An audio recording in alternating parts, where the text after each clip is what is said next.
platform do bulal kontonna be lamoy lal kontonna in the Gambia and abroad kako mo be assalamu alaikum kakata do mandi ko tenke bi katandi lamoy lal la dronko ko jabi definitely aka katale all the time pour ani ngatiamu ko le katia program wol siata family responsibility fanambiye wala do liggéey soto ka xola ya xadama ya ko fanambe ke but all the time nan yo ka taragile pour ni modi kata banko la ko wala banko me yalon ko ala tako na economy banko la banko be situation momento aketa ko tinat me yalon ko mota ko ko modu sabari ma ko ya ning inflation lem tangol la da jaw ya ma ko le tangi na ni lulu ko mando wala ning dala sola depreciation lem na ko janne banko la total dysfunctionality ben man ta amakam banko kam ko marché wol lem ko foro lem ko airport lem ko fundinke wala duku lem ko lopitano lem tende man tra sama kanin banko kan atayala jumala lankan adama baro anala keren ko fo mol yalon ninnya ton ko amam faham amantili banko titano atekelano buk abada ni ara banko la economy la ko wala amaira menu de la moylo ni be social media ide Ghanaianul National Assembly member parliamentarian ibala kumo moyla la ka ko da ben ko Ghana economic Maguire le soto ye Maguire na kama defender Manchester United men ya lo ko jidala num bage ye ko di jama bunda la ko gamba ka be ngana ta ka on golul jama score to economic Maguire men be Ghana ngama Gambia tal le ko jawi ata wolti qadi jikita men la ye sama pour ka economic kamandi si diketa ni nyol wolka on goal lesko on goal wole ye fam mantora men ñante mantora lolu mom futima ko le songa ye fam mantora ko la men kamunta ko e ka policy sol men dundi banko kan kan namo danna tambi fi andi aya trafengo aya tinatengol da jawyata Gambia la competitive e mfota wala le nal hakilo ba ma te ñim finance minister Sidi Keta atele ko num Gambia na fengol pour kanani Senegal la porola ako mu Gambia e kayro le te Allahu akbar wato banan li amutale alte la moy nabiyamu ko tolla Sidi Keta le ko dunia kono man sakunda juma la ministre be fintila ka foko iketa la poroto je ikata wandi banko la poroto pour fengol ye nani njelo mal to le kayro di man sakunda be fokan namol la julol le be bata kam fengol be fiting fili kan na Gambia di ngoja fota more than 1 million because I agent le jo prala moto e nani Senegal la waya tapale ya nata ranung na man sakunda e na porota mande nyanta tamala nyamen to moto freba wo Gambia di ngoy fola 1 million wala be bangali na ko bo jadi Gambia pol Gambia la poro la situation o be nyamen is very sad adunde sa en lafta subila men na wolen ko barola minister na la director men yaron ko meta baro ya marla ko ñun man taraye man tra banko ye be fan ko ngole baro man danko njikita ko wol fangol lebe ko wol tamandi kan ka economy ni sabotage pour min dulal man tama ise baro convince pour yow dulal wafi 18 point Senegambia bridge in Senegambia bridge ka wafi teng adiamo man dati bi ño sabole keta between NRA and Ministry of Finance tollengal tollem because ya lonne ko it's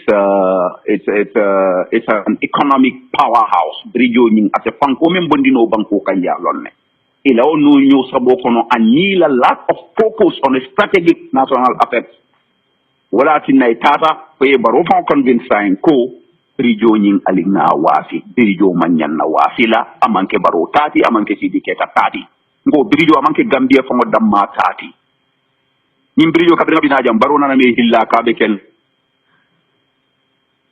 also number 1 resident ya jame man sakunda wala ñing grand sign wala ñing kayru sama dang Gambia banko ka nim baro e fangol taraja ya jame men doku sa da kay da ba jaware men doku nim baro ma wol topoto no ke barakandi amanya ne kasara adum bridge this asset recycling scheme ni ake wrong banko la bridge ya kasara le nko example le be jam airport security port la case to jam banko be mantora la ibin charge la ko dola me yaron ko fango bugalo ngabe dunna dane semless case bi jele ngamero ko na contract ko kana banjan ka banko dingol ta economic extortion dia kuya ka ko do busi Gambia dingol bulu ka di foreign sol la ka security report foreign company leng semlex foreign sol le bije ning Africa 50 foreign sol lem akamunta ko Gambia na sovereignty o be Senegal le bulu sa na economic independence ikana wole di iteri nyulla menu be ñu international organisation alto pour kanaka Gambia loot kan na bankota kan ya pin banko lan na fulo kan ta samba ito lira kickback so je wrong banko be mantora they don't care about anything wala na Gambian cool ning asset recycling thing Gambia bridge wallahi nali sontala ku jabi na audio record ya mabo ning Gambian ul sontanya this is a test case ni sonta pour yenyim video ta ya wafi next ina porole wafi la gamtel be wafi la hani Gambia la bari ba Gambia ye wol bele list abe bele list to jabu mbok ma ken sama papa le mo yela moy na de mam politique kuma ko jang banko la nafa wole wulindi and I'm not speaking as a politician or a political agent. I'm speaking as a concerned patriotic Gambian. Ninyim bridge wafita poro yenyim problem wol men keje fo poro mam function e denying IMF ni World Bank kata because e periñol lebe wol to fana World Bank malaika tin tol ngelo na ni do ko kele ntol lamon takunda la time ya jame kanale IMF World Bank nyinka yinga ko paw wulenki al man karanti al mallundo so tonti al man na banko kanunti nte sonna adi ke lamayna yade ngam mem fo na interview kele ko jabi mol se muruje around 2017 nka fo na interview wa da men ko nka ya jame intelligent ko mun nan ngaw nka internet ni ya jame ni sita class ko na tele ben na exam o tan tele ya fo o ya jame is still more intelligent than barona la minister sol ni la prince sol be kafu nyuma ya adi ya jame la president mo la intelligent de wala patriotic de wala banko kaniti sida jobata interview la mamme last week ako nin deportation membe ke kam ya jame balantara hani na States of America ni la sembo be ko be namol deport ya jame baram nana ni masakunda be sonnala because they don't care about anybody, they don't care about the poor people, they don't care about the young people of this country. All they care about is their personal interest and their pockets.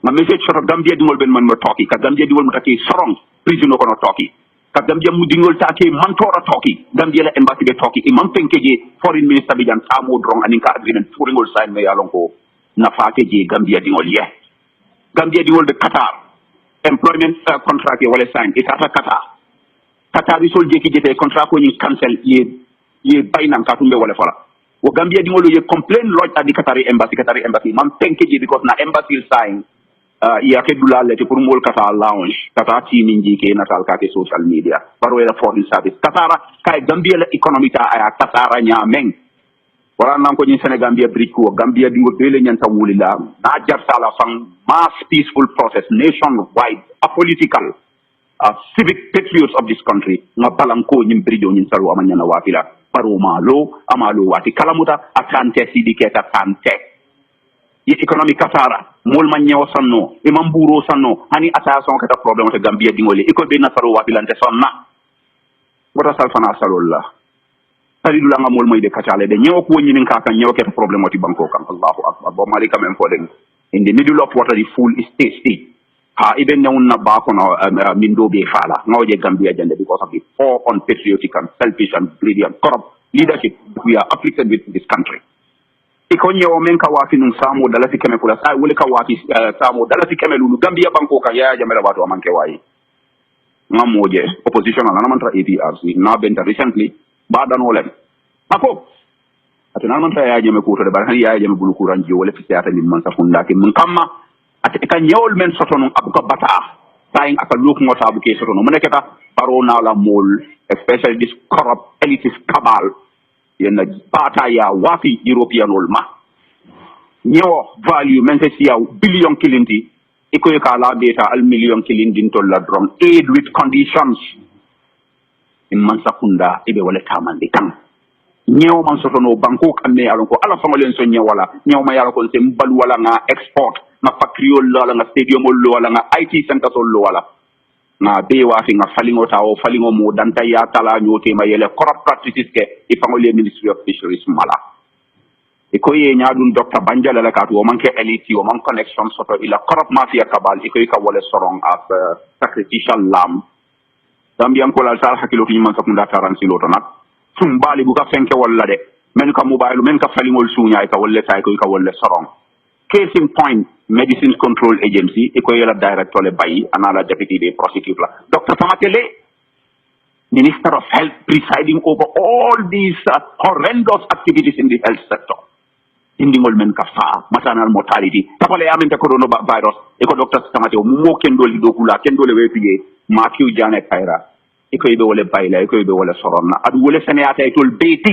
wala be man sakunda ni tilenta na you become a sacrificial lamb ibe la cool sene ibe la cool tapale la le dabal pour qu'il était victimized because il m'a la fi mo semiari on ibe semiari kono do ke le victimized so in health report ye menke ila actional ndema endorse the chief culprit is Dr. Samate ni man Dr. Samate bayno man yana maki jane kayra bayla what's my position on it Gambian ko mbe men fola wala na fanko tinyata le foreign policy tinyata funding ke wol man do ko so reta so tola lokatu man ka kunda men de siring e man funding ke wol hatti wala nan ka ko nyim manke politique kuti Gambia funding ke wol be ke kankilindi fanko la interest kamma na tabaruna la minister soli kan ko do damale sunya non aseti ya bari jutetan nale e la tamul tala tan totia kan tinyata na environment tinya parole ahead of NPP la media secretary Suleiman Camara wala ngai muneko ko ni aji be mol deport kan criminal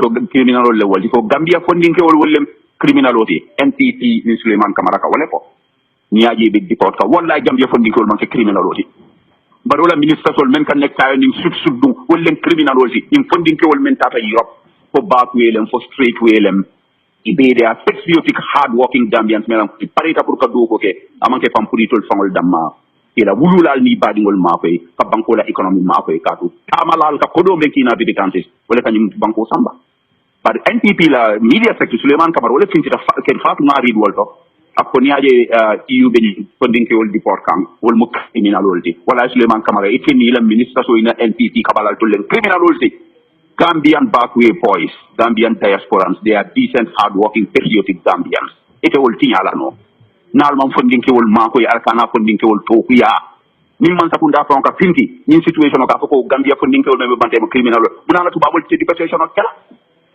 but Dr. Sida Jobi même fo and I'm very proud to say ko nabe particularly in the UDP wala nyanta kala man sakunda le nyanta finti delegation ki EU kan ka ko ni deportation man nyana kala adu dalilol be jele men ko niya ko tubabul yebi dignity and honesty de la moy le la nyim deportation to stop no le but Barrow is not interested in anything and these ministers other than their private personal selfish interest wala be keden Gambia kon ko dinkewol natural de sinol ali wuli aliyal nya yele that youth minister wonte he doesn't care about a corrupt kickback contractual men from the state main stadium to mini stadiums adun Gambia la home match against Congo te kala janjala faale ala safe youth minister youth parliament National Youth Council will man Gambia funding ke will hati im Allah interest supporto will be family but Gambia funding ke will coming together united regardless of tribe and politics. We can make a formidable unstoppable force to institute change in this country by all legal means necessary adu wonyanta kelale yembari doku wala yembari karanken dola yembari tamo wala even deport la sai kan dandangole tinya kabatia ka Black Santa ka tapale ya contract ida maka kudu talanyo tema ka fonyi la prime land ka di foreigner la indianol ide fonyi banko be kinyala fonyi me yalon ko is one of the richest most endowed lands in this country Gambia funding is the only solution kam mempo wati wala ngana together be kam ben ku kilina mo may political party men to taraye taban na jam propaganda la de but in basic men, the number one problem in this country is the leadership of President Adama Barrow, and we should all form a united front to say enough is enough, never again. We're going to kick Barrow and this criminal mafia out of State House, and we can do that together. But what do we have up to 2026 to do it. We can start it now by forming a formidable force. Nimdia Buta, Adama Barrow from the Commander Kaacha. Ari fenna député wol mamman di ko tan keke kumandi ka kandila ko be place wol men to molle carte o fayati ke je ko opposition bi député wol kana tawote ke ka tamole ni ka Adama Barrow nyaani ni ina kata secret meetings ke ko député wol kana ta iko ye moto say 3 million da wallahi ngankali ala mo nyama ma ko ministre len ko député wol yaage mela man takun da iko ka taw prado le sang as your official vehicle or secretary general ma official vehicle less than half the price of that car nyama ma fan Bakari Tombon Jata ka moto men borindi bi ya jamila man sakunda hana traye mba makame ko tubabu la chimti balu hana fe wala diara atako ya jamila fani moto because it's too freaking expensive oto na dibite wol kana 3 million moto ta ya demand ka borindi na Gambia funding ke wol dindingol be class o kono choko ila teacher sol be teacher men na ima soto it's not propaganda man ke exaggerate teacher le nyim fonye ko ito lakaram modol bi je choko mu problem already nko ikana 3 million moto nyininka hani ya di lay ma nyininka afeyindi if you are a decent patriotic Gambian funding ke wala karango funding ke wol dina no la jata kendea wala nyanta ke la na dipite wol priority not luxurious flamboyant lifestyles cheap materialistic lifestyle in a country that is one of the poorest in the world ya imek mo dandira ko dibito la nyum ko monto to la je mo ko mona lifelong propaganda la advocate rada pour tonya ke so execute explica ko nyame honorable mol kontonye mbatu mata dindingol fanana hajol tapoto do mandi abaraka honorable jandi vitala so 1 minute la ngalon tonya la fakata dindingol la samba because of Gambia do ko inata e ko dibité la ni moto ko imanta ko to la ni je foi sa ko ni no makaje ko e ko 3 million ni serta ni mboda wodo question fula nyawo ni be ni kala minna wala Dr. Sabotage because I COVID-19 phone mismanagement I mean kenyang aning AKI technique fon ko nyi I mean ni acute technique ko nyi ngaje ko Dr. Sabotage surrounding ku jamal de kera ko ndumi ala ko Dr. Sabotage nyata right now Gambia government is serious nga am Dr. Sabotage nyanta bailal and nisen da nyanta ka kiti o face le commission nyanta ka luwale ya ba ya kiti but why ka Dr. Sabotage tuje e be ndol kiti ke amra ka political interest le but amanke national interest political patronage le me ya lonko fa na fata la ko Dr. Sabotage abota dane amang influence of the kiyamol be mo opposition la ti hardcore bari kule be yimman sakunda man la fika dunje maybe subsequent programs be dunna je parola man sakunda dais mo kilin ne bije nda to fala fala bar nyatum ba to fala le ni woye endorse ke wata te ko woteriti iketa e jalo dina la fita ay men na yake ibukete bay ni man tara la camp ike bayle na intelligence soto undisputed ko wala sinay ababay mayatinay ababay wala tinna Dr. Sabotage mambay because way Dr. Sabotage kala protege le tala boy Dr. Sabotage mu wala boy oleti how much Dr. Sabotage mu boy oleti o mari ye aba ma ko ka manya na bayla de bar game mu play aba kan ku jabi asana tabaka but he deserves it because nafiki daji ko le bala adunga man killing bari nka même for rule for one is rule for all ni ko abay tiñaro le kay cordal le tapale ya kay procurement fraud le ke Dr. Sabotage menke is worse than abay menke about Kodita, maybe LRR la Kodole, maybe land le mealonko, whatever it is. But Dr. Sabotage Kodomen nata kamul jara wale tapole, he's corrupt to the core and jala bona la sala in some court and ready to answer to him. But Baroba protect kanne, mul fata under his watch, Baroya to ye, sacrificial lamb, eco MCA la director, ikawale bay. But let me tell you one thing, Mr. Kuyari, you can never escape the long arm of the law. You can never break the law. You can only break yourself against the law. Dr. Sabotage's day of returning is not far away. Inshallah, bi'idnillah. Nimpana record ya mabo. Ala lungo binale. Barosa katanyawo nya. Anala surrogation to protect Dr. Sabotage. Ning ala parita lungo menna. Dr. Sabotage kala busulan data mota staplano. Adungala me man sakundante ko mala masi boleti. Kitabo kamen folen sanastajiyukum min haythu la yashkurun min ala lafte yankan katila dol dije ibe to dianin palaso kana ibe kuja woke ate la palaso la fa ite amira ke ma ko lanko ni la boyo be dimila euro santo ay itana bo euro tema ni la boyo nyanta dimila ba ke ikatam di tema le ta fo nyaato be sala turo to ko ta du dimbale kati ala be tarlaw je ko Allahu akbar Allah subhanahu wa ta'ala ذي قوة متين ثم بعد دمار وما يعلم جنود ربك إلا هو على فوسيس ولا دمار ولون Dr. Sabotage كفو Gambia دينا نونيو كسالا كGambia كل health resources تاتا pasar كتبليا إلى ambulance procurement team سي men kataji ala damaale ya long wolu ngama be complain la ko community ambulance e ka wol abuse muna tayta abuse where you spend our millions for political expediency kata ambulance di community me yalon ko silo fangoti je mona na ita abuse la bari be men na wolen nyin ko wol man jam fakotenke bari ala te jilanande ku jabi konseke kankilinti na sifatam fanso tuje na political differences minimize nga bankola nyato tana la interest ide nga balafa funding kewlie nga balafa nim deportees olie nga balafa na diaspora molie nga low funding kewlie pour ila karama e betea e do ku kendo soto wata kala no ning adama baro mo bondindi do nyaata wala nak mala bangati ala baraka thank you Okay, mbading wala kada Mamadou Sabalti mi anon ko ngole soto katani kumara betiata to na ngamiliti sanni dia pour na idi ambara be bisiri mbanya de ngako no fanu di katu abe fanna mi maka kumaya batale awto alsabulan no makote la mi tamba sas banda ba katani ka be fo radio arabo wala dimask de Mamadou Sabalti dundana na kata fanu di sa nimi bina katala wala ADC party bati say as it is ambole dunda la mi tamba sas banda ba katani ka be fo radio Mr. Pateba, welcome to la mi tamba sas banda ba katani. Omar, Allah barka barka man. Everybody konton kan Habib, Nyakare, Geneva, whoever is in the panel there, they'll be konton kan. Okay. Yeah. Okay. As I said, independent Nyama because I have other obligation I'm supposed to do, but I just came in here just to at least extend our appreciation to Habib Seka because kunung molu ajara menke after listening to Pamodumbo audios for APRC 22nd July celebration is not gonna happen. But then at the end of the day, it looked like Habib step up and did something because Niyama Wokeno, it was gonna be definitely a failure on the APRC side. So maybe today I will just elaborate a little bit what I observe.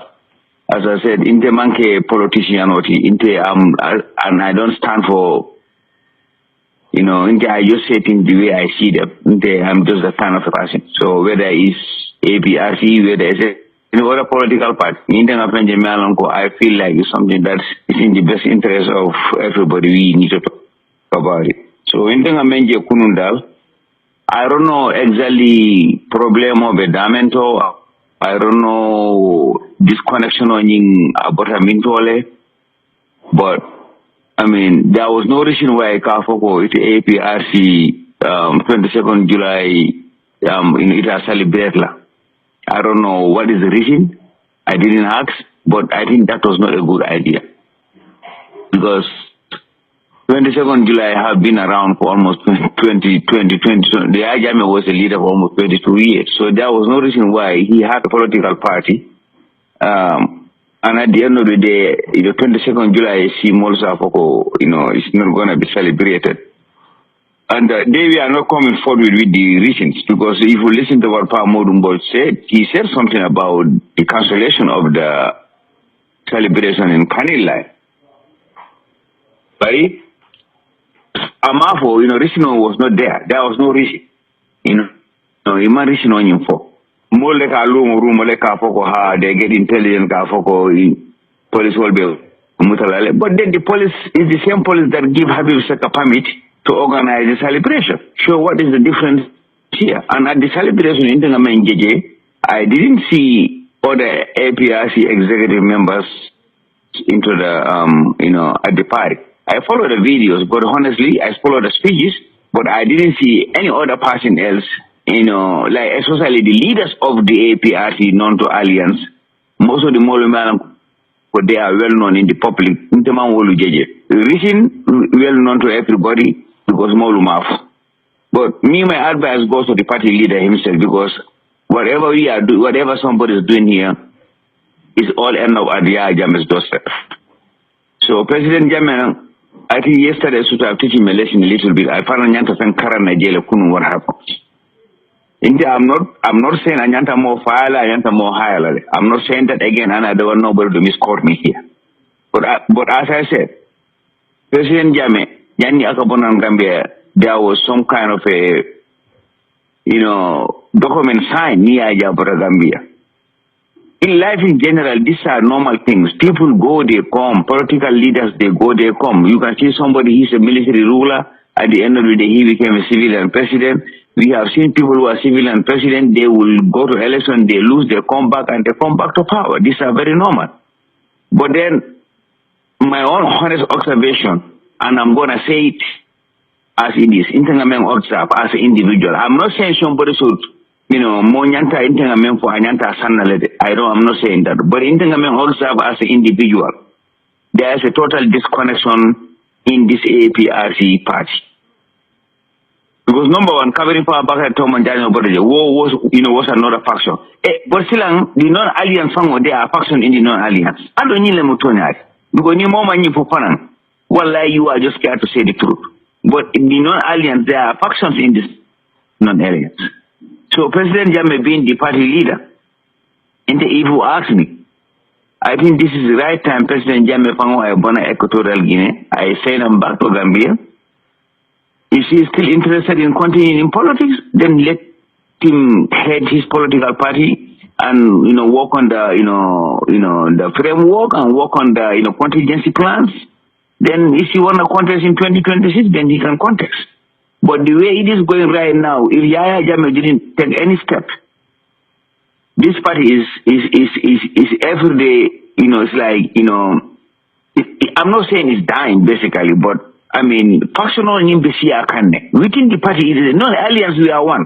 But now a non-alliance, I mean, I don't know what is going on. Omar, Alma for Moli by the Atol Lebeye. But in Tenga Kunum, Habib did a good job. Mengo Mimago Habib Barka Baka, then definitely it a forward. But Tonya Fanambe Diamento, I mean, there was totally disconnection in this whole thing. Because as I said, Pamodu Mbodile follow Fontil where do you make a party in the Kela? A battle. And the reason why Abada is beyond their own control. But another rumor was going to Moluma and Pompe, they didn't have a family. But and then the same police denied the fact that Itormako APRC will not celebrate their programs in Kanila. By right, Inyanta celebrated on Kanila, Inyanta Kalan Wale Nyama. But if there was no way, then Habib has to do what he got to do. So, what I think for President Jammeh, it's a step for him to understand. Politics or not, there are two things in politics. If you want to involve yourself in politics, there are two things you have to put at the back of your mind. It's either you are going to jail, you are killed, or you are a winner. These are the three things in politics. Then definitely you cannot be a politician. There are people who support President Jammeh. 22nd July, they are Gambian citizens. They even have the right to celebrate if you without in the name of APRC. So, Interpol understand the reason why they want to cancel the celebration of the 22nd July, movement. Why? What was the reason behind? But then, the same time, there was a program that was going on to celebrate the 22nd July movement. But then, the high-ranking officers of the APRC non-alliance were not seen in the programs. So what what kind of message are they sending to we the people who are on the, like the lower ranks, who are just out there saying the truth? What kind of message they are sending? So President Jammeh, I mean, it's up to him to, do something about all these things because he's the one, everything, stop at his doorstep. Ataleba Dada, Nia Lata Tinyal. Nia Madara, Abatinyal. Definitely. So he need to do something. So these were the things I have to say. I mean, Habib Seka, definitely Gebuba. This man at least, Tahol na yaya jame, funga hamne, nubare nikumuna tahawal. So Habib Seka Gorla, and, the Dafko One, the Defnako Demba. So I don't know the reason why though the other people who are in the same camp are not they didn't come there to support you. Munuma understand. But whatever it is, as I said, President Jammeh, the ball is on your court. He's the judge, he's the jury. He's the only one who's going to fix these things, and he's the only one who's going to let it be the way it is. And when he leaves it to be the way it is, every day they are losing ground. Every day the APRC party is losing ground. So if it is not working, then he needs to have another contingency plan. You are not telling the party the truth. You are not telling the militants the truth. But at all, honey Yamato, honey thinking the what is going on right now within the APRC, non-alliance, is not a normal situation. This is not normal. We can see it from a distance. It's not. There is a total disconnection.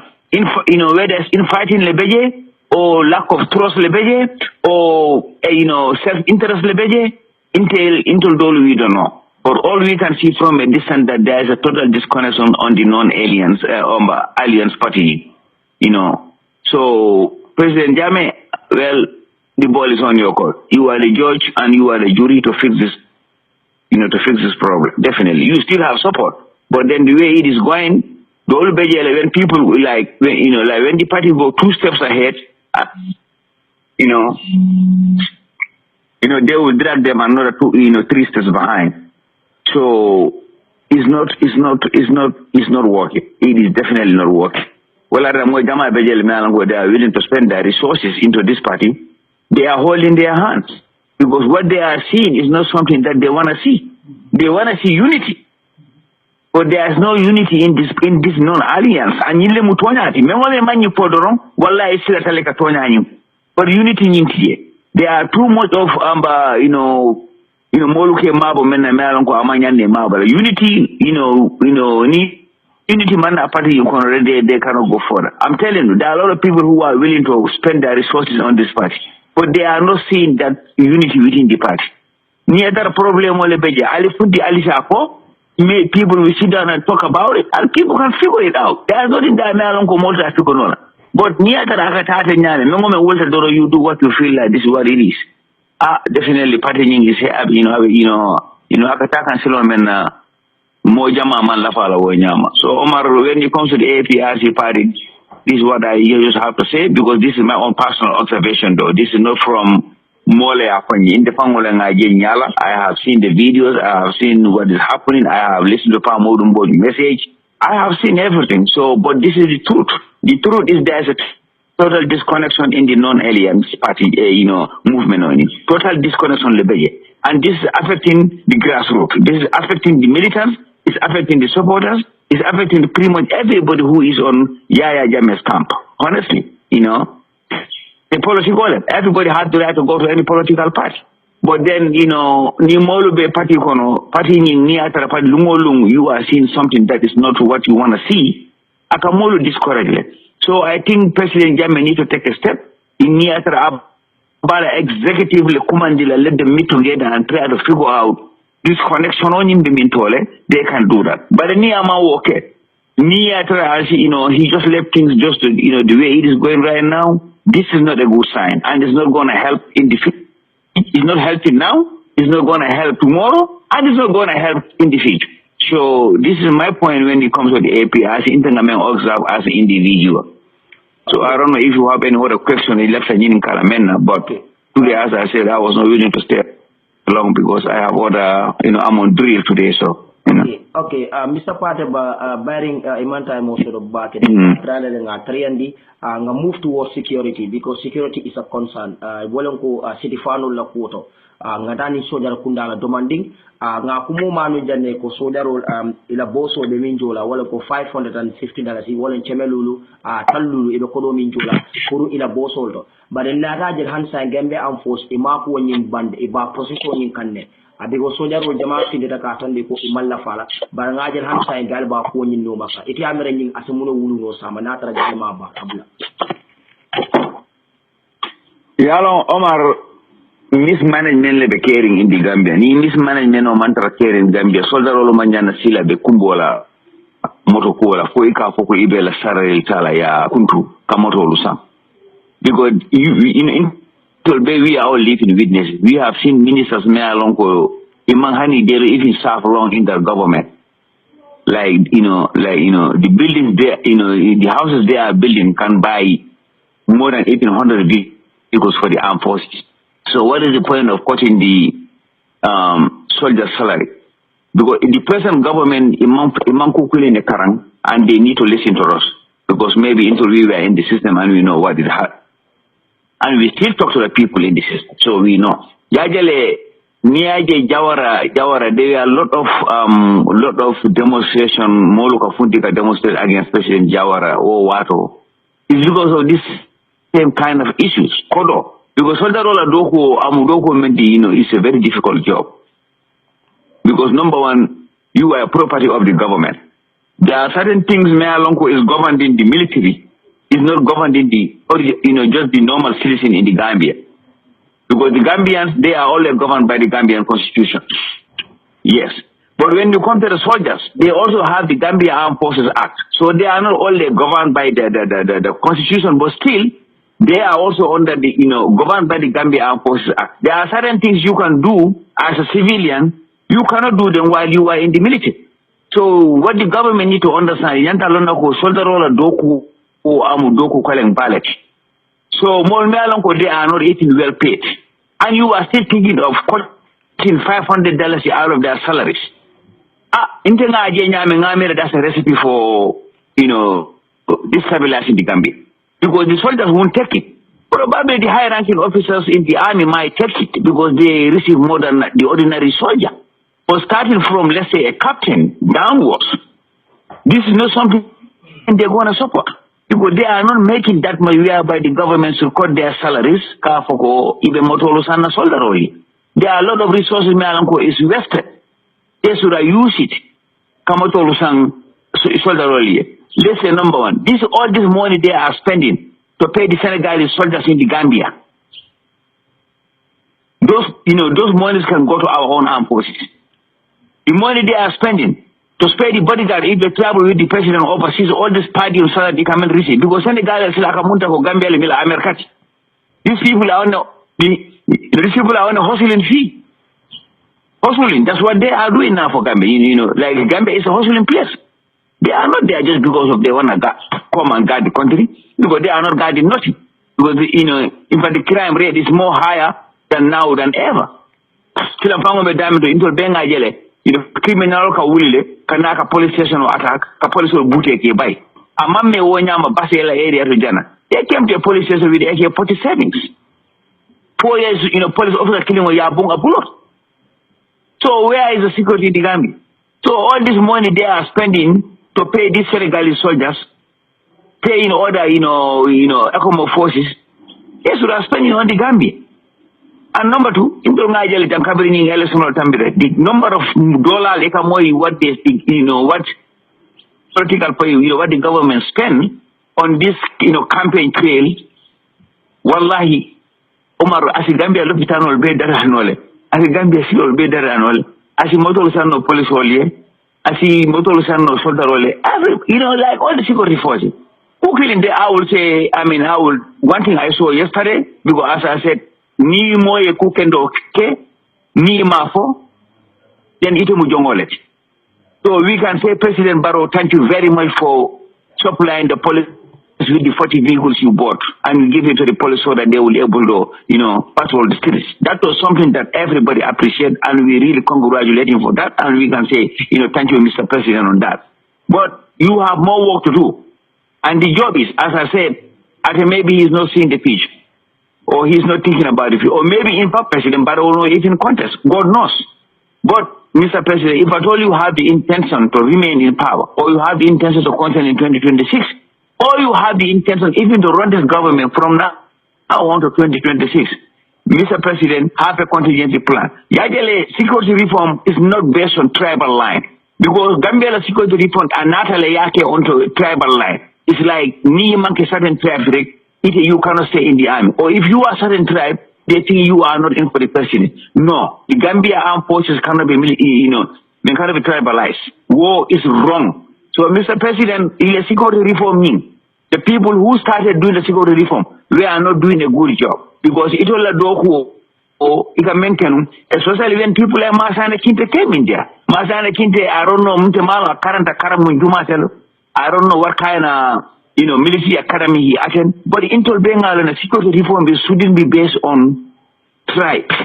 Because I am posting your hands up it is where it is. People talk to some of the soldiers in the military base. These people are so angry with the system that it's just that they cannot say nothing. So, Mr. President, whether you know it or you don't know it, I will advise you as it is. You are sitting on a egg. So you need to have that, have your security, heads, your security intelligence officer. Let them make research. Let them do a proper reform in this security so that you are not going to put Gambia in an ethical dilemma. But the way it is right now, Adam Barrow decided to step down. Our Gambia is not stable, and it's not going to be stable because they have already inflicted tribal, tribe code in the military to an extent that, soldier roll man lafi maninga soldier roll Maninga soldier man lafi fula soldier man lafi serial soldier. How do you think you can run a nation like that? What kind of a situation you are leaving our country into? So they need to go back to the roots. Even though Jawara Wato, yes, we can say Jawara was not doing nothing. Basically, Jawara didn't do nothing for the Gambia. All the 33 years that man was a leader, there was no development in the country.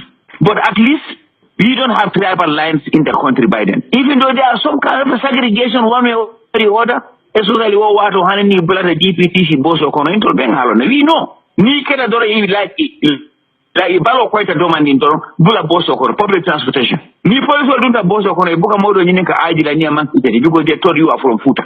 Walker Kenuni. But then it was not worse as the way it is. You understand? So I think Adam Abaro, this is the right time I think to make sure that at least we have our country in our hand.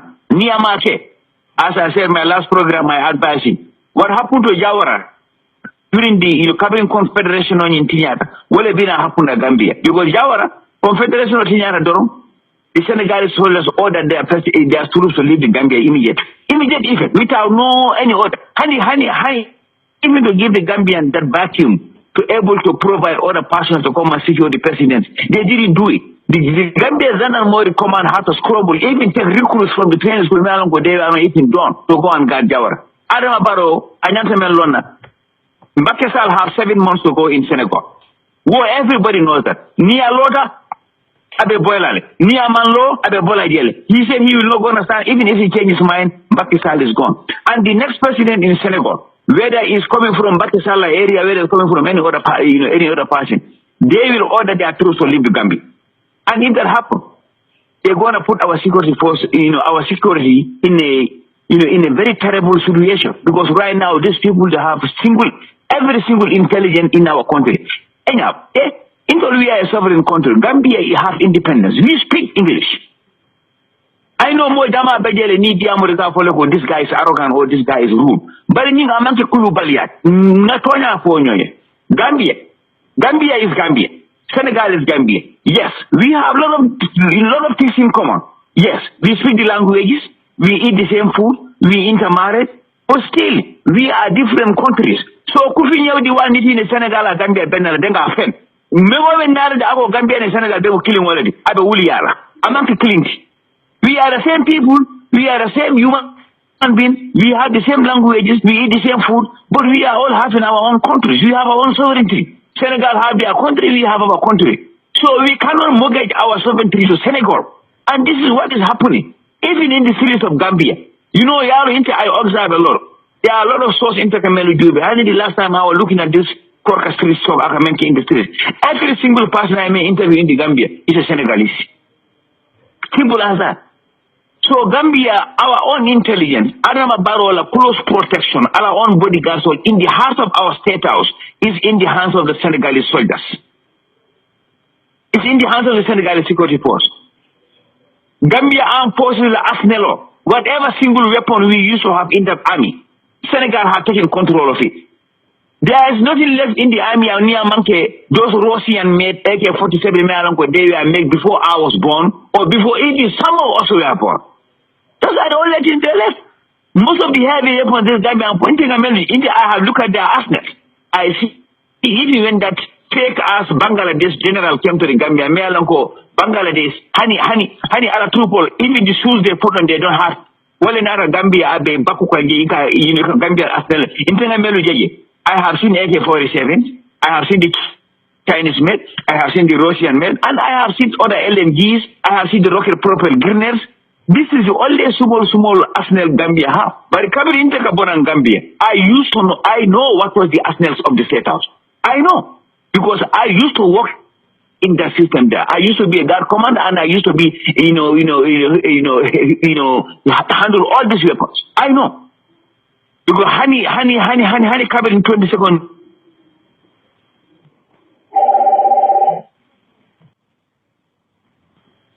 Omar, Akamunta connection is going in and out. I don't know if you can hear me, but it looks like your connection is fading. Connection on came with it. Just move. But I'll be working. I'm being working. So Omar, this is the thing. Gambia, there is nothing. In fact, even though we have a SIS, we said we have intelligence in the Gambia. We don't have it. Because our intelligence is based on Senegalese intelligence. So among Moru Makwe, so I know Baro Nyantamen Jubela Jang, not only what is happening as we speak, let him also consider what is going to happen when he is not in office. Bang. Ate binala bita modo binala bar hani modo nata niata ni situation ay melu modo dundi man kono ni gal ma o pali we just gonna be in another terrible situation. Senegal it just who couldn't beja or maybe the international community wouldn't get that, but if Senegal was to get that opportunity to annex Gambia, they will do it, and they will do it within 12 hours at the time because they are controlling every border everywhere in our country. Not the State House, not your presidential palace, not your borders, not the phonies. It has a doubt it all their control. So if they wanted to annex Gambia into Senegal, well, it's like 12-hour operation. It's simple. Because the Gambia Arsenal Pango cannot defend Gambia. Gambia don't have anything anymore apart from Russian-made AK-47. And even their first-line ammo, even the soldiers in the barracks, they don't even have a first-line ammo. Every soldier is supposed to have a first-line ammo.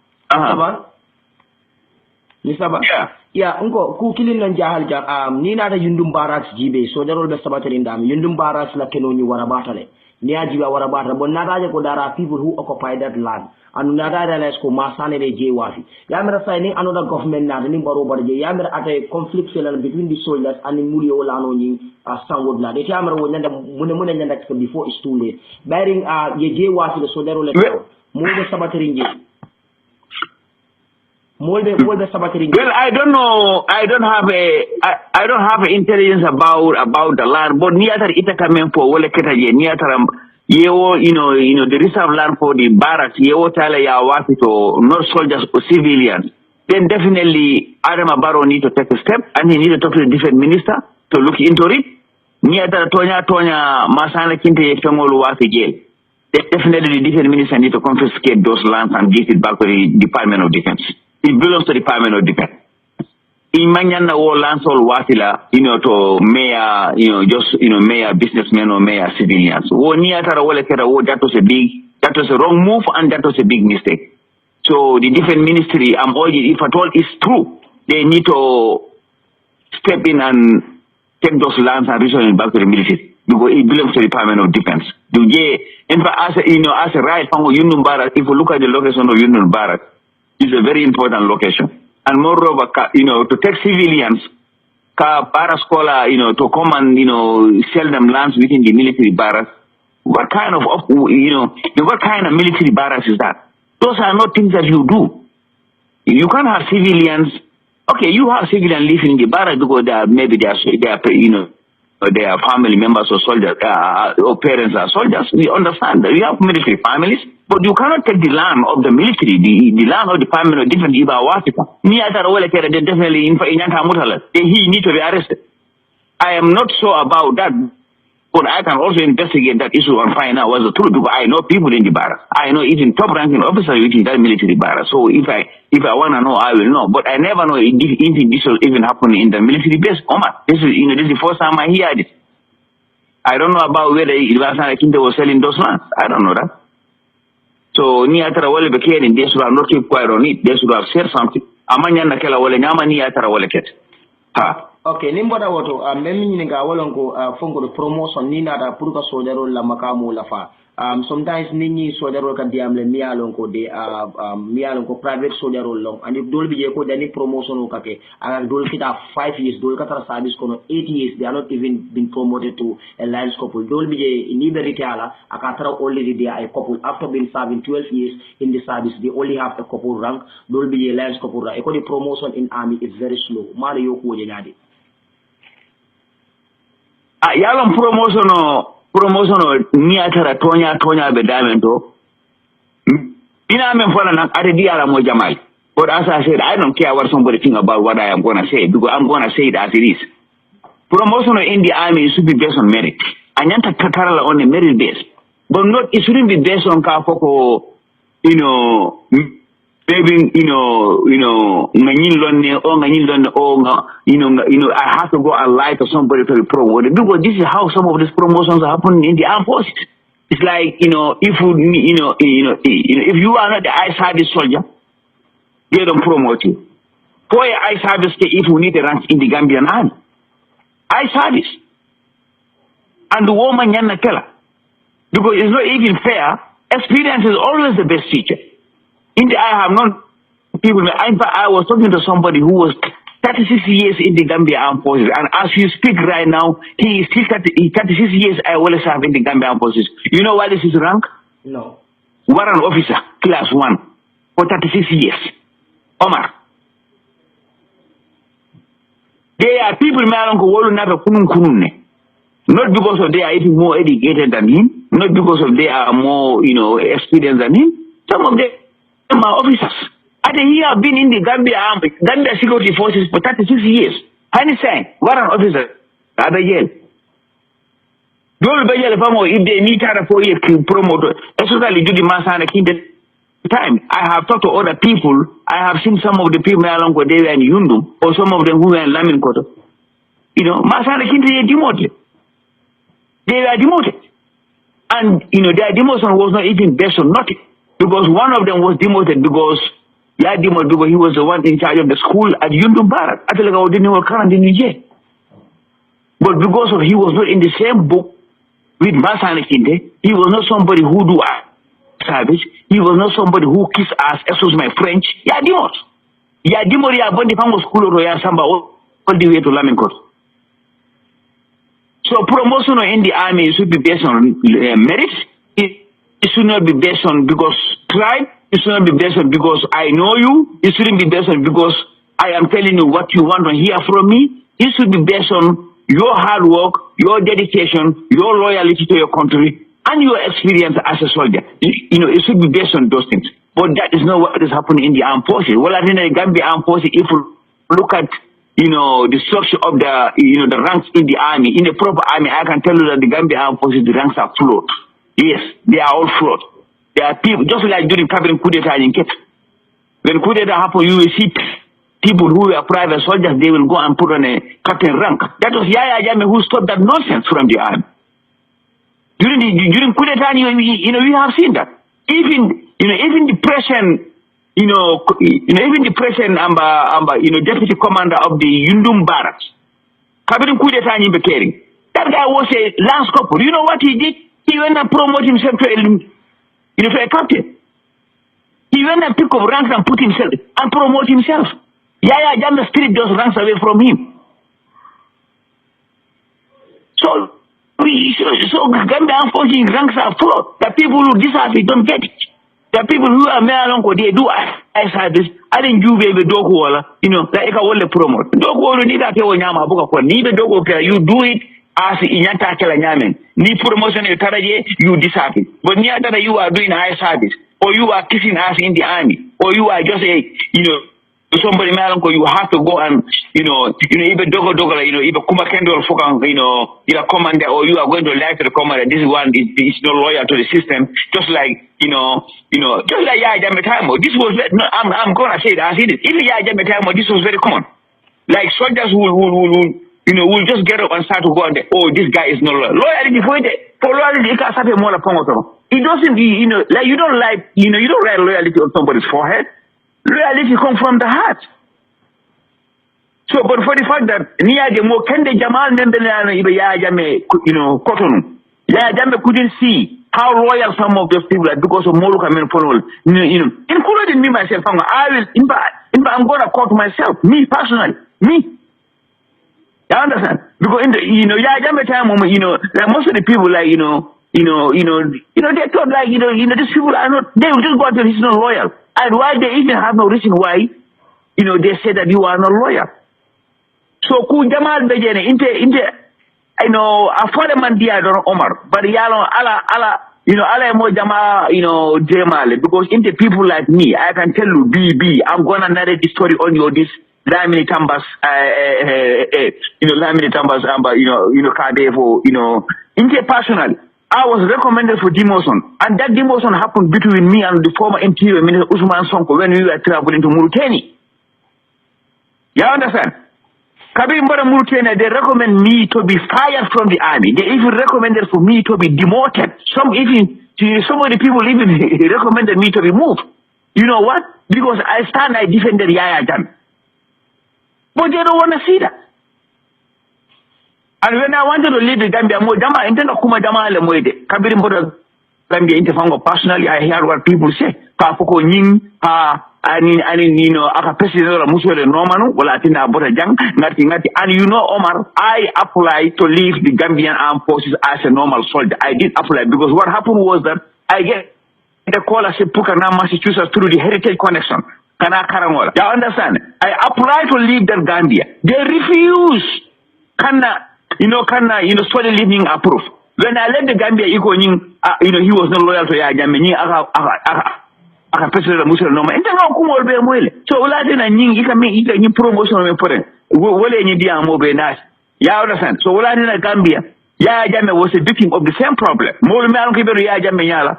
They will not see the people who are loyal to Yaya Jammeh. They will try to discourage you put your system okono. It's only a 2 years. And they are not loyal to Yaya Jammeh. These are the same people who disappointed Yaya Jammeh near the being situation okono. And these are the same people who are promoted, giving more ranks in the army than the people loyal to the system, the people who are working for the system with their clean heart. You don't need that. So promotion in the army, I can tell you from this point, is fraud. It is. It's not based on merit. Mr. Sadaba? Because somebody serving in the army for 36 years and see, he's still arrested. Mr. Ba?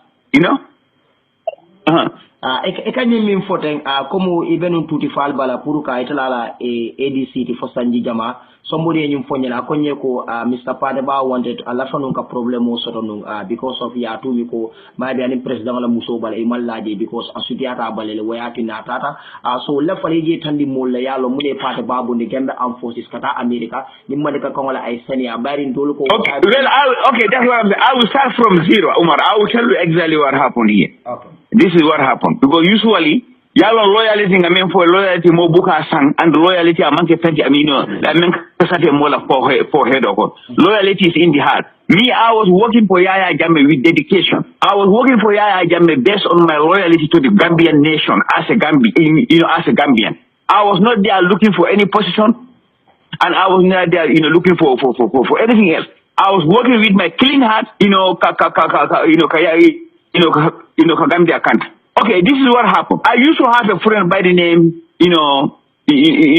Ronald Donalds. One day, Marco to get a scholarship to Massachusetts, like in the United States here. And different from that, I was having a problem with my left eye because covering been a VIP training in Nigeria. I was having a problem with my eye. Back blast le man. Yalo ni moye kido pa pekmele ni le manu na nyat. You understand? So one of my eye was bothering me. So later on, medical treatment of Fananke, but there was a doctor Mealonko, his name was Dr. Damboy from the RVA from Nigeria. They will not recommend me to go and have a treatment unless if that guy approved those papers. Okay, this is what happened. When I apply for to leave the Gambia and for my first thing was that I had to go to the army. They told me to go to the army headquarters. I went to the army headquarters. I tendered my letter. Okay, Wolco, they will not approve it. I have to come back to the state house and give it to the state house. So they are pushing and pulling, pulling me, taking me up and down. You understand? For Labamo, not at the army headquarters. In fact, you know what they told me? Kafoko mo Jamal Tata so and Wolman Sona Kamuru and into the Gambia Armed Forces will be seen in Tuba Budule. So now they will not approve my Interla study. Interla study leave have nothing to do with somebody else out there. Me as an individual, I apply to go for a study leave. Whether somebody tired of Bankudoro woman say now, woman will hide the woman can tell a hide. So they are not ready to approve my study leave. But different from covering, and I will tell you this on air. Lumina Intergabon Gambia. I was the guard commander at the bodyguard section. In Content Jail, in Seaman Jail, and I left the State House from the State House gate straight to the United States. That's how I came to this country. I was the guard commander when I was leaving the State House that night. Instead of guard commander Yajamala bodyguard system. But it entered all so personally because the question was that My loyalty to the first family was not something I compromised. I was doing my job without fear or favor. First lady, she was somebody who, I respect back because he have never saw me do anything stupid. Whether it's in the Gambia, whether we travel with her, he have known that he have never seen me do anything stupid. But the more Jama, I can remember all this nonsense started because I was in Turkey with the Yaya Jam. So in Turkey, I came back to the Gambia. 5 days later, first lady Nyanta travel Taiwan. I was put on the same trip. The commander of the plane, Kurot, Alama Yamfulama, Bari, he's late. This is not fair. So what he did was, I am on the list of but the first lady Nima Keji in the Fangotisal. You see, that's where all these problems come. Coming into Gambia, like a Kumol Belemoy.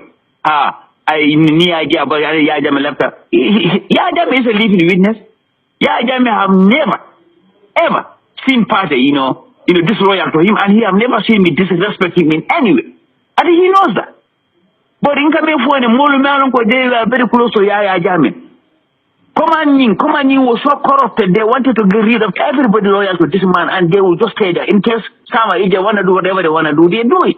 This is just what was happening. But not because we are disloyal to the system, not because we have any problem with the system. And Molu Menka CJ Melka Atata America, they don't know how I lead the country, and this is how I lead the country. I lead the country because I was having a study leave to come to this country here, and Guy Olmansona approved it. So I have to live, at my own call. In fact, the Lumben I was flying from Gambia, Canadian.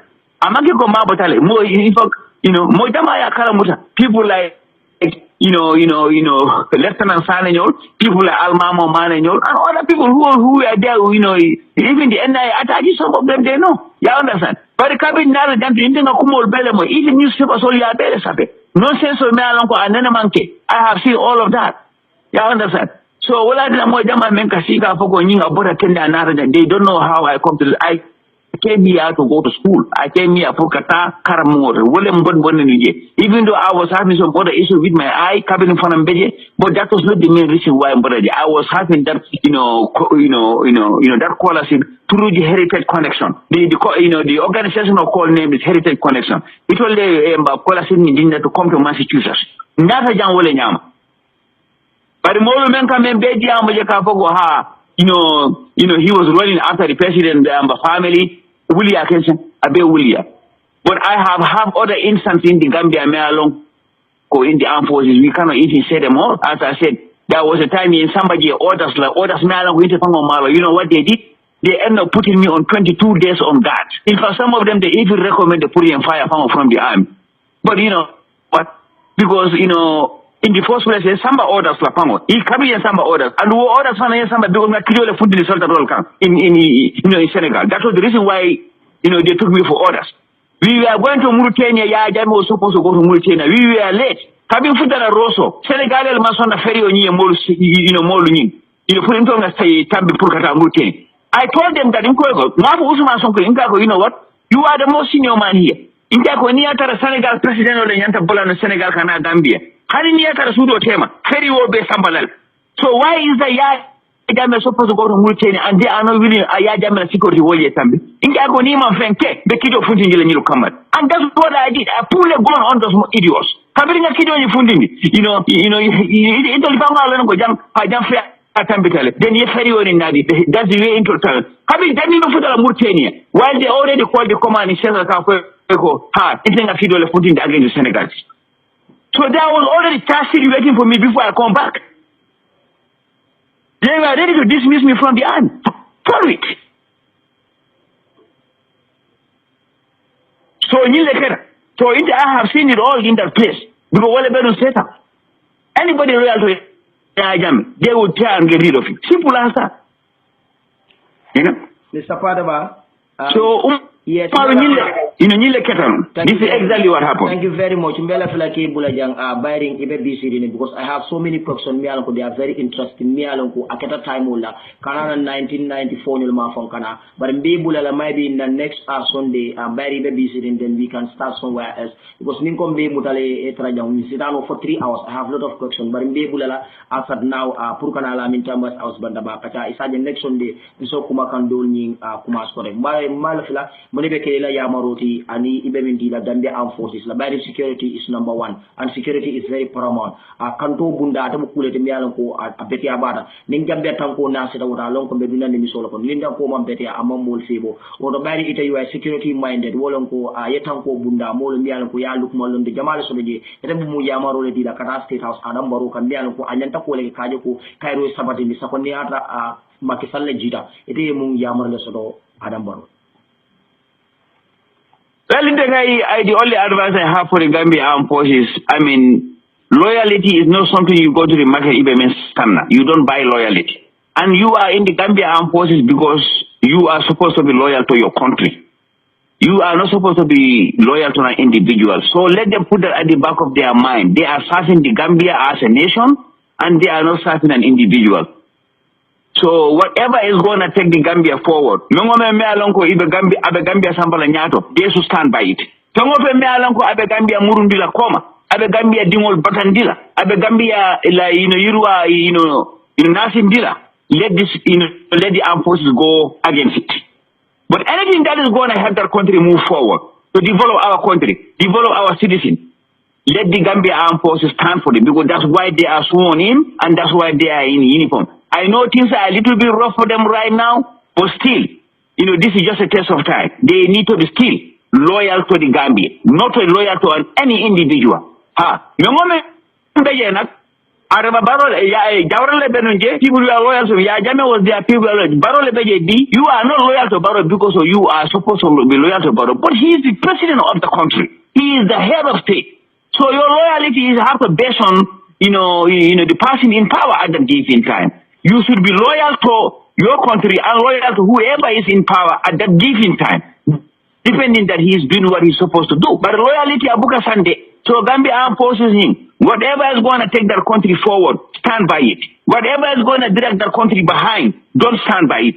Say no to it. Period. This is my advice to the Gambia Armed Forces. Barakabata, Mr. Quataba. Ala dorole ba jola menke ay badi mosi ay badi mosi. Okay, Honorable Habib Seka Tulobela. Okay, ala barakabata Omar. Barakabata. Weleketa Mr. Padabadi, the former ADC to Tutifal, Alia Molebia Kumo Mifukumo Kumbata Peti Abata. Niaje soja rukunda anka bambanje bag anisi difano la kuoto kadi nyimbanko ja ito leben kantaka ito leben mansa kantaka woto nyandake horomale ngi bunya si difani tiol wana wate galafike la kul ma bake amanto molo mialo ngi doyale bar jikite la so nije force to rek ate beti ala woto mina min kala fany nse modundi ka fo mi ko jiba kulo mina jiba kulo dundi la jang ngala audio moyle e ka fo ko jiba kulo is back. So lamin tambas awas an kabe for radio bina jibakulo nyinin kala jibakulo isamol kondom folo ngadun kachapa a'udzu billahi minash shaitanir rajim bismillahir rahmanir rahim alhamdulillahi rabbil alamin alhamdulillahi rabbil alamin assalamu alaikum wa rahmatullahi ta'ala wa barakatuh gambian sol mbal mo me kontonna mbal jaala mbal ni mbara anal bade malo jibakulo ontelana tamuruna. Okay, abaraka baga jibakulo ana diamo maybe minute sang sikino ada sambila wala alafa ke nyini ka jibakulo ila muto anata na nyaadi yo abaraka bake boy ku jabe tonya diamo siatale ntela muto de ay ntafango jahalle because dun sodota ntata nun kazama sika fosate muye faranding ntata nun je do ko wala nun bije tilikilin fulan jawni nata murun nan kabrin kasenang nata fon futata brikama piayu kalo dami checkpoint o nyinto dan ngako receive kabrin ngako receive but amari yang call ni private line olla number la akonye ko karin kay ko nama akonya kabenya den kay ko bijang akonye okay molena nomba di lan kay ko afonye ko bela fra do ko wala kay ko okay anyway kay ko te felenting right now but nan kasa fo ngata home you know akonye ko anyway nge call private number la but nin jita do ko la mbe ko la no normal line la kay ko problem tije so on tefuta da so ko na information o moy ko you know molle be nyini kan pour kan arrest on kay ko okay then nim prof nata diam kay ko modo len call nim private number la but ngalo ne ko nyimol e ben no makan kay ko but no problem ya understand andu do fona na dan ko la ko nyeko Gambia bula kay be Gambia bula pour molle kan ko wol kay ko no don't even think about it inte be Gambia no tin be mune bor la nga mune ke man sunya ke mam mofa so mbije around 4 I am call amon so do wato be banta around 5-6 months wala na tan call ko take with the same private number but kabri nga jibe ko ñu sindi mo nyaamira tariyatale but anyway ko bawo ni sitare ba mira sitare o stop something like that ko no ilo ngana ako nyote be steri mun dolen kay ko dom be steri dami kana won kay ko ngaben ko staro so ntata wala nyama fu around ayen ko ibe mun tolen kay tibe mun tole ibe moto jumale ko no dena man son ka fa ko ide ni ka sifa nya de dum nkay ko no itebe moto jumale itebe mun tole but after nata je ko ye these people am ko maybe ni murunta iba feri ba mirela ko may bi nga fenneke ntata kabin tata yen call after kambani fulana ta fintina ko nyeko telon kare ton ko gaale ha iko nyena te telecom man ka ko I'm not surprised ngalo ne ko alna tan telecom den dunta mo do kono iko nyeko yalo ne kana itele arrest nka ko yes after nga voice o mun kisen na boydoe nga voice o nyimpile yala moy andu nga voice sene within 3 minutes ka fo e ko katale bo nyimol na tan kamal ya understand after gaale njibe yede then after ye baitulai la audio na audio ni ngamu phone about baitulai la ko la then inata ya appelé ni ko tele ni fo ko galen telon ko telon ko galen ko ngailo ngana telephone fo bondi fa nga appelé galen kal be ni la ban kay kan tele nga iko ni okay anyway ngata so ni gal tata wala nyama phone tata Kairaba police station after CID sita ko ni ko okay itelon kariti ko ha itelo audio bondi ko gale ha antele ngo audio bondi e ko nyomune la dalilo ti pour kanyi audio bondi ko gale ngay ko kabre baitulay mota senegalais dole video bondi ka fuko baitulay MFDC long and they also baitulay have connection with these people ani Usman Sonko link stuff like that kala fa ya jame implicate ko ngay ko den wolen ku ko wolen stress ngo audio bondi ko nye okay iko nye ko baytulay lo no ko gale kende ke ikata jele ko gale yes ikata jele tata jele more than 5 times iko nye ko ina ka communicate lo ko gale yes ni baytulay ka communicate len gay ko a day before ba arrest la fon dena diamu tan after do ko nye ko ha yalo baytulay aka mon nen kay ko monte si jande monte si jalo fonte so mbije iko nye ko den nga moy le ko ye audio le bondi after ilaw kumo ko nga moy ko tele dangerous la baytul light ko gaade ha tele dangerous la baytul light in the sense that you know baytul light amu nek diamo nte kan nga mu nek diamo nga wala ke den inata do fana nata nyinenka akonye ko bot idiamu tale ha bot Interpol mention ko gaade yes intel nga Interpol mention because a country cooperation will be kije without the involvement of the Interpol and nungo Interpol if anything happens to baytul light you know it will ba jelale. So it will be jelale what is a threat. It will be jelale, but in which context? Ya understanding nga ukumo fanya because niko iba jelale because the only thing tolka monke nka kumol legi nka kumol le fumol ke la moy because kukili ni atara yefen konne ni ma bondi no ni bulo la sa bondi no ni dala ni ma bondi no ni dala ya ko ngi sondo mo ko nka ma bondi ni bulo la but nga bondi ni dala la. So is it a crime? Ikonye ko yes womi wo is a crime ko gale okay so wo diamo ko no mbije diamo na tasia ikonye ko sign ite mone so de memo fula ka memo ne fula guy because as far as you know atol ko ale MOU le soto wala ale MOU le sign between Senegal and Gambia ikonye ko no wo MOU ko gale but then the defense minister la fo Serigne Modama this guy what's the name again no nyinga tonding no not Segama no Banjul ko say Omar Faye because one of his interview ako Gambia government ye hot pursuit sign nkai ko den what is the essence of hot pursuit as far as ni moy crime okay Gambia ikata sénégalais ni arrest nyanda ke ribati to sénégal ye kiti ne go gayle tay baytullah bi janne muna nakabi ya arrest Casamance muna nay manati la iko nyeko no wo hot pasu yalong atulma understand ka gal den muna nang almo ko nyin senandi mole because as far as hot pasu is concerned after inata ko nyeko yalong atulma understand ko gayle tay just make it that now let just explain things briefly in sa understand no so mbije e konya ko sai ilo mi la terminota so e konya ko sai ipe mum fo ila fale muro kan to al audio babul ale la moy na te audio nyin la moy sabe audio nyin la moy even mom boyo mum be non kan da terminota is a very nice man so kabre audio nyin la moy la moy then I termino beta audio kon so kabra ta defina la fon ya lon ko ye nyim muta nyami e ma muta silaka but after na teje so woko ko ne bije ntaga mira maybe be statement of the donald de ngaste so e kabe statement o nyinta kilo ko nya sai apply call sotanam from banjo e kay ko sai nyimano nyanta ka detain ko gayle am I supposed to be detained boy ni stress you know am I talking to you ya boy jiben ko ani aje you know woku mo be sabala ni tema maybe jannor but bantat anyate mala ko but anyway just ngam cool tare ngande mbije rek ye modol assign from Banjul again wol fana natana wol fana yon question you know tabe nyinin ka the same thing wala for gayle after yem muta wala nyam yen detain kabri Monday Tuesday for Wednesday inata ye release kabri release inata na ko okay time boy so munata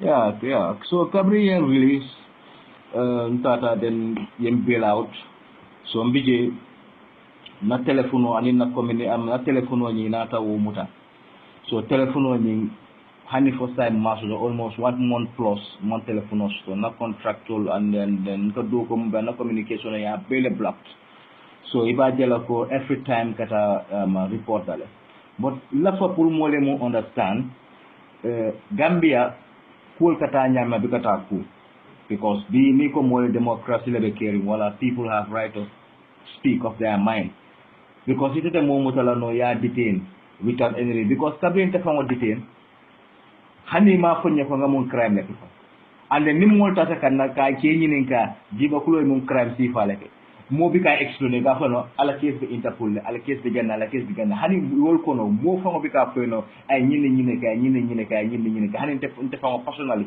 te fango malon fa yemuta mun dalil kama but na jero na ko rasiroto i ka baytul layla ko wo fana boko da kul na mu yalan ko yimudala and then also believe tele ko comme ñing MFDC la ko te because most of the time ñing crime mun ka soto around the borderline nka ko Kaacha bakele tumando bada se keno ya miracle like we have a link with the MFDC or whatsoever I don't know but ntela jero don defana nga ñine bi but Gambia no finance is a hakilo to bake comme ñim wol ko ko sama especially to mi yalan control the APRC non alliance because now understand the ko ntol APRC non alliance move or APRC babele mansa na pressure de ñim mollale we give them pressure in the simple sense that because nka kumo menko political party tije we are lonko wolle ka kuma sifa because nka message you message they are always positive message and then most of the time call fana ka Kenyan ka ko le nyano so ibajela ko drone it's a threat we to fanga itol sirale but natra bi alko mole ko ngal nyanto stole pour ka diam de opportunity bi molla nga diam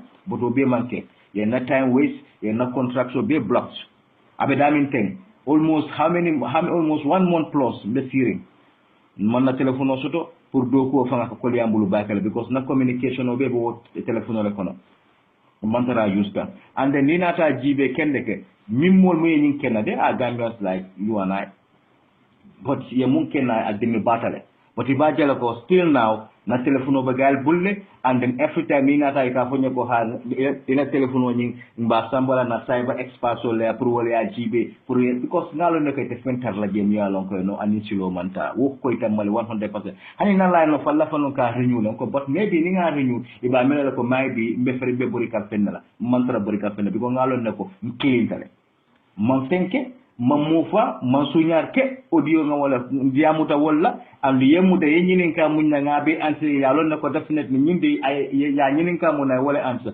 but why are they keeping my phone na telephone handstand hani fo bi abete lo ba andi ya jibe ya project jele tinya mu ya lon ko nyanda ka ake and the mun gena demita kono fa even on Tuesday dungo mi ne muta on Monday Tuesday nyanda ka project do la commencer no and the new mari diamuta for already contract ko nyindulta but because of la nyinko ya tina project ko felta hani modol songo bi jemi yalla ko wolle non wol kana fonna so kono yena yen collègue ya fanyi ko nga project la soto ñi place kari hani dungo minna fan before dama salo ñi fanta hono zigan so amari na da fo so kono en commanda ko nyako bro menun ke ko le meso ko nyebo nga project ko so zigan so tata nga wala bo holol be everything after na da murunda day before salo so nyimbe mu kulta mi yanko deminano mi yalon ko na sembo wara batal muna me be kala la gon Gambian brothers sol na tara nga kumale fo mi yalon ko at least tumando ba ngam ko mole ko alwula leta ale boy barko wala alwula ale demonstration wala alwula ale nyini ke bon to mo ke mo fo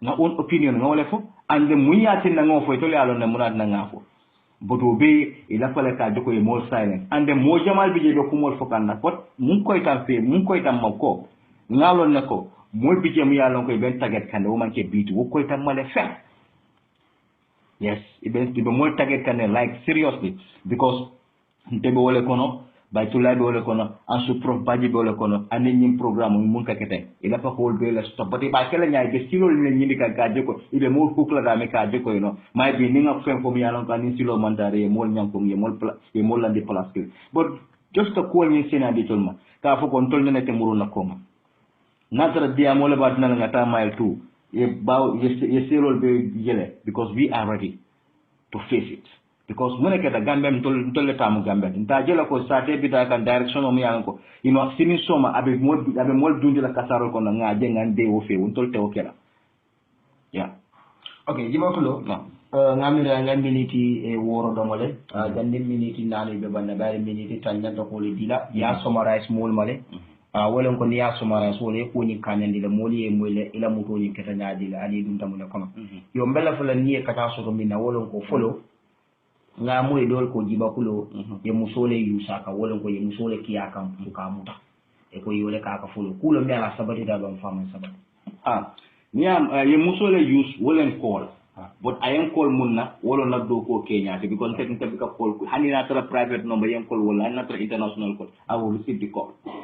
But now lo neko ye jamfale shipping kamba because in the first place na tare ko e be do ko la yalo official ka gi for ama phone iko office la ne bo le use ka dem muna na yon call after 5 to 6 with the same number we attend the intelligence phase and do na understand bakere but ka tanji la ko am note kawat nte muruna wala nan tata okay secondly iko isobe de meta kalam tan ko na sidi fane tiol ibe no makane la sake mutane yo kabri nyin kala mutande mari moy so bindi ya kala mutande kabri nyin kol dol ko nyanda ka borele e banko la muna da nyul be ye advice ni na pour la ma ko do be i balanta ni na muno sa no ni aje nga okay because ngalo na ko nga Gambia la soto ando motat na nga Gambia bula because of a mea audio wala na mambori and then secondly na tara to nyalo nyunu fa nga kule ko mi yalo ka e fenkale nyi mol mun na sa no ale c'est increase no but will be mo beke I saw them respect katande la kolo man fenke man sunyake man tapale ke al ngata nga explain that one pair then I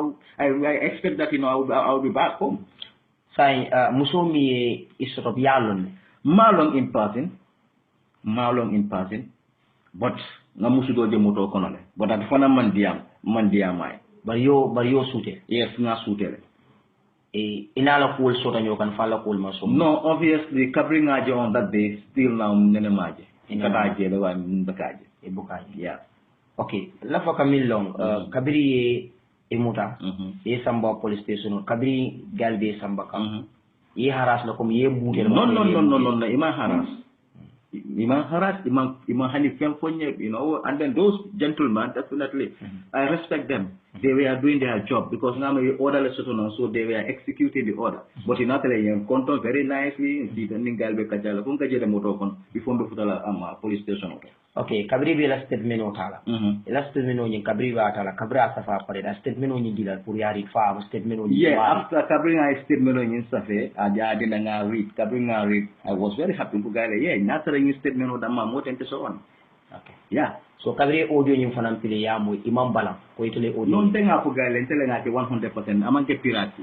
There is nothing like copy of no. Nka intele nga.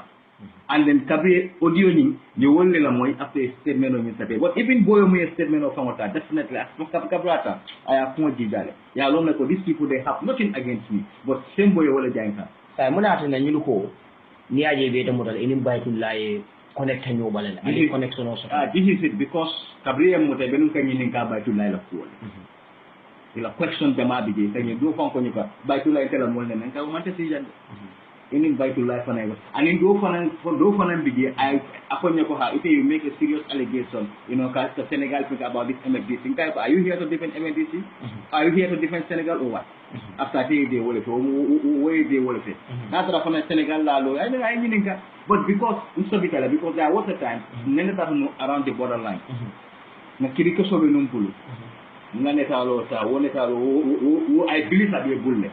And then also, there was a year, last year, in Taganum Canela, Jamela Pencoto, La Famo, the Tibano Senedami, Boydo Bije saw, Ateleka J gas, because good news, we look on a sale and in Kong, yeah.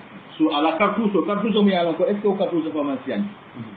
No le Mutanala, Naim.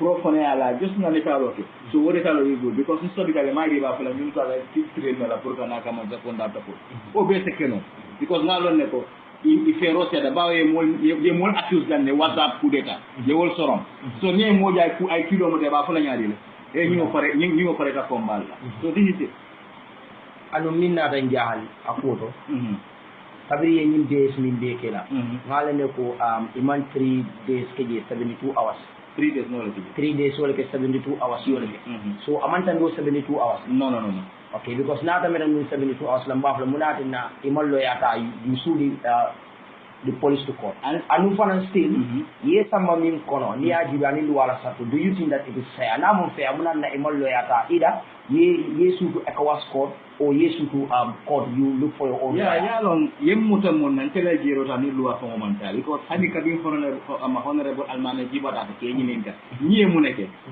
nobody ma fay kono ni ay nyineke ne nyinin kay ka fole no keso tendol bu ne mo nyeka it seems that baby body ka responsibility la nobody wants to take responsibility baby body can because imalo what will be my next move until next move wonte ofola moy fombe ya fula fonte ya fula I don't know mo ante to ofola but until la famuna yenna telephone din and yenna contract ko mum block I am demi bakel say ni be jan say yemo so de mala ko jiba kulo la ni ke sumbele fula pa ko do juwa ay loyata are you ready to take a lawyer wo fana wona watolo ni wo fana sita ba jibela le na necessary da fa na mo necessary fana fa ni te yang funo fa ni te yang funo no fa but ntela mbe mum foka gaale because hani say ben drag kan still now na funo be gaal bu andum tenna la no riñu abe jami mbatu la wolto do abe african ni na hana do ko la karo because azu jamale alon habib ñol yalon tabi gatti nta tare gan na tara Senegal son tan kada ko around jina la boda ma ko because teka na project ko do so about ni go hol drilling and what so and then stuff like that plumbing teka wala nan bi ka wala hani na tara late night moyen ko fan ta receive la ko ngalo ne ko man sila man tenke so they are ko mo ngala ka boy so ñin no but definitely na kuno e mumuta je ayam patan di bakal anda halita akam fa benna ning koy ko man kan fa be fan yalla and ni ba jelo kon katay mo muwe kata report la ida da report la fa ina na ha ito fo ngalon ne ko even mo mi yalla ko wolle bi je fa yalla ne ko definitely yeah imam fe so do na ba boy do fa mo ja ko nyako tenga ko nyako ke be la time on kay ko no ayi bula je rek one good 20 sa anoda da will come away to mando ba to ufana be kala fudo fana ne yeah okay jiba fulo a baraka bake a bayri akono safanu no nyaado bare mela fila nga kasanyin danjang la min tamba sas banda ba kasani ka bi fo ela mudanya kata nya wodo ngeten du ngeje kana radio ko jang kila kuma kan ni senani pour la muy lal sa muy kadum ni aje nganyum kumande jang afol kata kadum jama be min fo kam banta momo ba kunna mirol fo kan ni nekata jiba kulul ni nekata bare ni ta fo na tan jang min kete la ya fo ngandira ko mandin kol ko sokorito fanka dia wolo dala kono bare jiba kulo be jangala may ko funo yelen min keta da fo la ade fo le sa ta mole ka tan ko ni ni nekata na amanjari modo ina kuma sa da mi ala ko aman soro ko do ngeten du kanana mi ala ko gambe no ka tan da ko ni ni nek kitela bare ngamira luwala karola nyanda ka jibe sometimes it's necessary momo nyanda kela ifan sul lo ya sokole everybody should be legal minded nyanda ko luwala ne luwa kata nyaadi de sometimes ni mole momuta a jardale luwata ina mari ta ofute last minute sa timbali ya do because yen wata jan hani gambe government la fake batandi la case la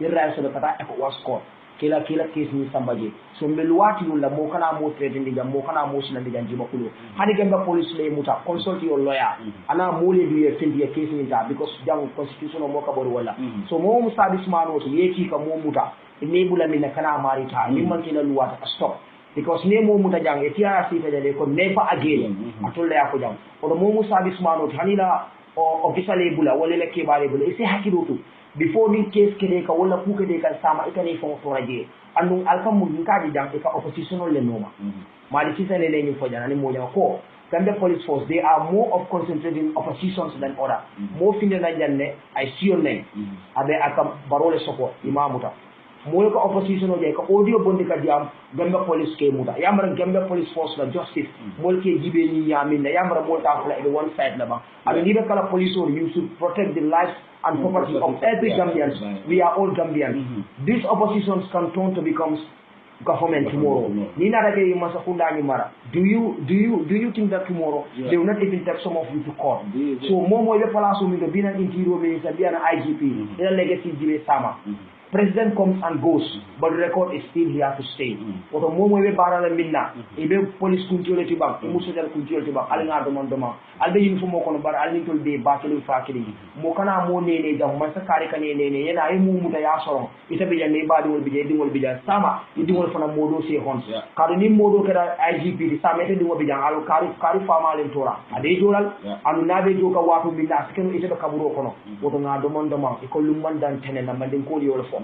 So nimbe ko kan woto alnga do manda mo jiba kulu ambe tentu lambe jayla kana la min tambas asbanda ba kata ali ka be fore do baraka mbadingol wala keta jiba kulu ti mialon ko amutanya aning aketanya min kulta ta nyame wala sada jankana la min tambas asbanda ba kata aning ka be fo radio albe jiba kulu mo la ay min sata e ko mandin ko fanko chokorito ka dia wolo fonde dal kono wala nga wolo nyi fon fina afon ya la ko mo nyi sata antol buka ko hiyate deyate ngamo iko ifongole ba fala dunia be ya satan tul lata wolela ifong ya sada modela wobe no bodana nji ambe mo kumanda na mialon ko ambala microphone yella ka tabe dunna natima miale ka fa ko exagin sane dama ka fa nyakare non as terminator welcome to Lamin Chambers House Bantaba Kaacha and Kabe for radio boy bijabe thank you very much sir.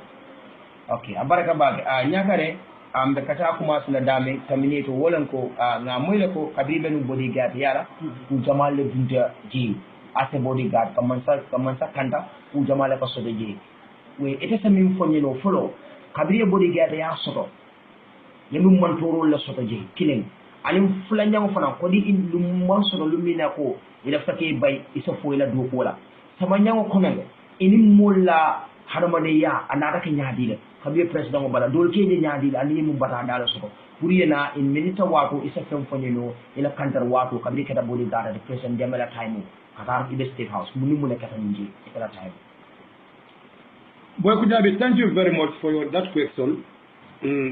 I'll be very happy to answer your this question openly with a free mind. Like Rambo coming for I are professional thing for statement of Kele, Moma without no duress. Boy Kujabi, to be a soldier from easy. As far as you are taking the responsibility of your nation, even if it is I believe the way we were taught during our schooling time and be a Katanyame is different. That's the difference. When I was going to school, my teacher used to use a cane and beat me for certain purposes, best known to the teachers by then. And I know what time wala, dino ka sila teacher dina some of their parents. But ni teacher tax dealer, so when you come to the job you were trying to ask me, it's my professor. Nobody forced me to join the army. I took it into my own responsibility as a citizen to come and defend my nation.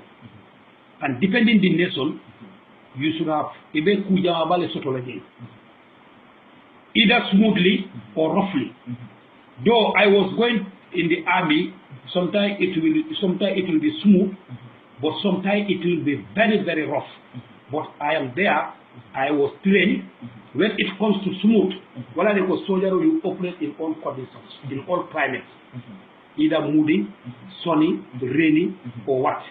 You have to operate. So, Boy Kujabi, I was in the army in 1997, trained for 9 good months, both the paramilitary phase and the military professional way. Botaje, I was in Yundum Barracks under the defense platoon, HU camp, military police Godami. 1999, 2000, there was a commando course in the army, which was conducted at PTS, Police Training School in Banjurende. After our course, it was one of the most hectic military training I passed through. More than even my recruitment from civil to military.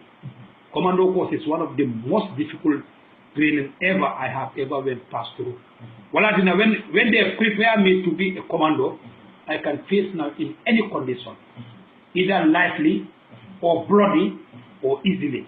And we know where a commando is going for operation. You never go for easily operation. You always go for bloody or life. So, I was transferred to State House. I was working on the ground for some months. But I don't know by then the way they used to select soldiers on the ground to recommend them to go to close protection to the president. I don't joke when I am with AK-47 or with the light ammunition. I don't joke. I know that time for business for the government is in. So one day I was also shortlisted to the people who are supposed to go on part of the plain clothes. They selected us, take us on bodyguard course, which also it was also another way of intelligence. But a bodyguard, you must be intelligent more than a normal soldier, because you are there to read the situation of the public where your VIP is supposed to go. Not like this Senegalese bodyguard. Malum for a bodyguard, Karanebang, for they came to the Gambia here, that's why they take them straight to Adamabaro, because Adamabaro Malong, what is a bodyguard and what is a normal soldier? Amalo baby they brought in pack, they give it to them. Whether those soldiers close to Adamabaro here, for Malong. But I went to the plain clothes before the AU summit, 2006. We were there after the AU summit. I was also shortlisted to be an orderly to the office of the president, that is the former president, His Excellency, say Professor Dr. Alhaji Yaya Abdul Aziz Yenis Jungonjami. So during that time, when I was a bodyguard and also an orderly to the former president, which my job I don't compromise, even with my close relatives. My job is my job. If that's what I swear for. I am going to do my job without fear or favor. And I don't look into anybody's eyes when it comes to my job. Especially when it comes either my family, even my wife or my child. If you want to jeopardize with the security of the nation, especially to the VIP I am trying to protect, I don't look that you are my son or you are my wife or you are my daughter. What the job said and what the institution, the constitution said is what I am going to act. Especially when you are going to test the life of my VIP, even my own father, going to test the life of the VIP and is going to jeopardize the country. I will take down his life. Yeah. Either maximum way or minimum way. Minimum force or maximum force. It depends the way you came to the tent of the nation. when you are with a weapon, I'm going to take the weapon and take your life. Even my own father, my own mother, Allah will know that I am there to save the nation through the president. But Kujabi, my hurdles in the army, I had a lot of hurdles when I was in the bodyguard, close protection to the president. But that's what I signed for. There was a time, I think Yajame came on a first visit to Banjulunding Farm Jang. Jawra's former garden. Kabiri San Jawra Bulu. One of our commanders by the name, let me reserve the name. Anu nyaka remela flafana. Yes, sir. Because near Jamal ninka die back. Okay. Bokujabi Kabiri ya jame yalon sometimes ya jame ala yimmi sono abuka mol buka long ko ya jame is going to this place. Or ni mol jandi mol balona, it doesn't take even 30 or 1 hour. Maybe ka soldier jele state guard soldier jele advance party ika loje sometimes maybe mol kalone ko ya jame kana jane ko ya jame bijanne. Especially ya jame when he is going within the combos area. But advance party la kuto abuka tambi 30 minutes la or 25 minutes ya jame kafuta jele. So ya jame came to Banjulunding Jang when the body the outer cordon has already did their whole cordon. Sometimes you see the way we operate, they don't know which type of information we came with. So one of our commanders wanted to come, and he was a class to the former president, Jammeh. He wanted to come, Prokata Jammeh Bedame, in Banjulunding Jang. Another post in outer cordon, one he has stopped.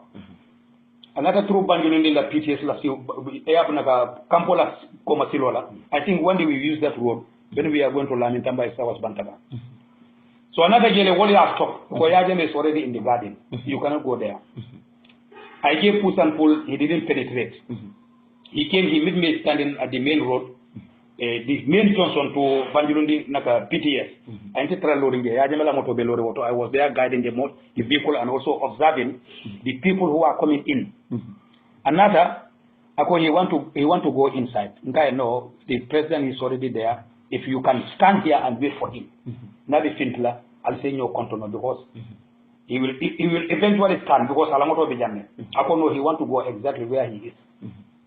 As a bodyguard. Like you are my friend, when it comes to the job, I don't look into friendship. I look into my job first, and the interest of the nation and the interest of my VIP. Manson I do. On the whole, he was angry. I once told you here, there was a mission, ya jemelapta kan ainchi farato farm, kabire alawo boss bar, that big boss, black one. Ako nyakare, be in this caravan, get through Serekunda, then Banjulundin to Farato. He is going to use the coastal road. By nine Sabang, Banjulnaga Farato farm. I mean for Amanjaringa for them. He's a VIP. I have to protect his image. Even a voice I come in for the bodyguard solely. I am here to defend Babil Master to the last drop of my blood. Neo. In Neo. My bone marrow. Manigol ka fonyade le ika kulo susu dame ika min bondi je ku jola ko en enda yono mako kam ebe kengol la fo mimbe kulo kono yo ko malam ba ha ko len kengol la mimbe kulo kono ya ku diga min susu kengol ha inte ifin that mbe wole use la to defend Babil Masa to the last drop of my blood and to the last breath of my breathing. So ni mano ni ngamin stop yara fon kamfa ba kono le so jaro la kamfa man be ya boy ko jabi ikami foten jiba ko la ko la is true. Let the servicemen remember that they are here for the population, they are here for the public. Boy ko jabi ya jeme kabra o fonye I was rotting because one hot order from the president to the terminator. I was going. There was one permanent secretary at the office of the president. I alone for Nimoto Minka ba koma minka sifle. ya jemela motolem convoyolem they are going to somewhere else he don't want to yalo ajibe kon naka traffic ka congestion men late evening ni mo ka close ka bona banjul kata se ka bona sere kunda kata brikama aka kenyame naka post boy ku jabi that time it was I think late afternoon between 4 5 to 6 kebako alafta tala fara to fam ngala wotumo ala Brazilian ni sol botanan Brazil so alafta kata ke jibe so ako let me use Serekunda highway at is going to use the coastal road and we are on our time wala 4 to 5 6 kabiri Westfield then in Tabokoto traffic ka congestion so we were coming it was 2 cars intele benyato a boss ala boss obe koma yo intele benyato biscuit boss on me naka moto ni trio ni ka biscuit o chika with my driver Baji presently is living at Farato Baji naka Bojankunda driver mi an ko boyo fele mi lafta do hola we don't joke we were rankless by then I believe I was a private naka a lance corporal yagele we were going Westfield motor I was using my car pour ka hono bulo da motor limbe nyato pour mbola give me the way was yaje me mala yaje me saban farato famna was ndepota je wrong the convoy was almost about to take off and we have a coastal road convoy be yame up time wait so I was going nina moto hon rek ne ina milo jibe rek alo ne ko nyin kebala moto because by that time that boss yaje me damala sotunu gambella niaje rek they give us the way niaje they give us the way we were there until for the Kalindi Marteto but the traffic was very congested so that permanent secretary he was working at the office of the president I believe vice president or the vice president working on the defense where motoje and he is coming closing from State House I motoje ndul nga honle I miro jibe amala bika silo bula boy ko jabe just fancy and we are running against time na tentena because moto be damen we cannot divert ninga divert the moto mimi the other side be moto on be tampon kelele ba fula image ya jemela bodyguard and ya jemela moto jibe il fallait de la symbole use ka when we were working with ya jeme we were very careful because ya jeme amalla fi mo e motora so ni tiara tinada jay ko ni toro be min kata ganda jay ya jemela ko wolen wonte wala de nyaakay di terminator pintete nan ka fo mole be miya ko yaje me mutagirelti na fo ye faniyale fo ye wuliyale fo nte nyaakare to nga fo personally yaje me mankide ka fo de ye faniyale fo babel mansele kola ye wuliyale fo babel mansele kola babel mansa fango balafata gambeno de a balafata boy ko jabe de audio jibe there's a video circulating in the social media president jamane de okay provinces yaje me diningo kumane na diningo flaw babulo abortana di yaje me lak alafto muda yaje ma bulo muda kaye na yaje me tonko tota anala haftana tonko ta duma kadiamo dininwe mansa jamane ne oke ndol no mansa si fasoto ako atul ko gambelo ko ma o mansa man bala fasoto wala na ale adam baro dinna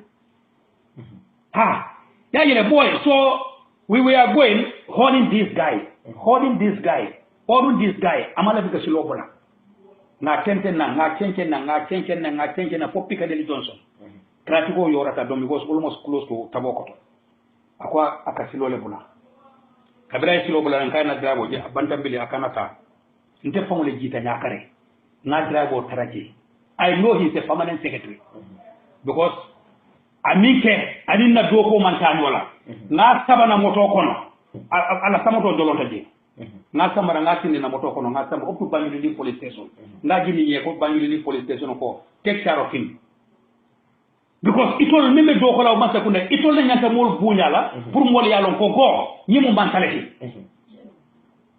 yagele so kabire okay boy the system party by me for a tonyalen the system was corrupt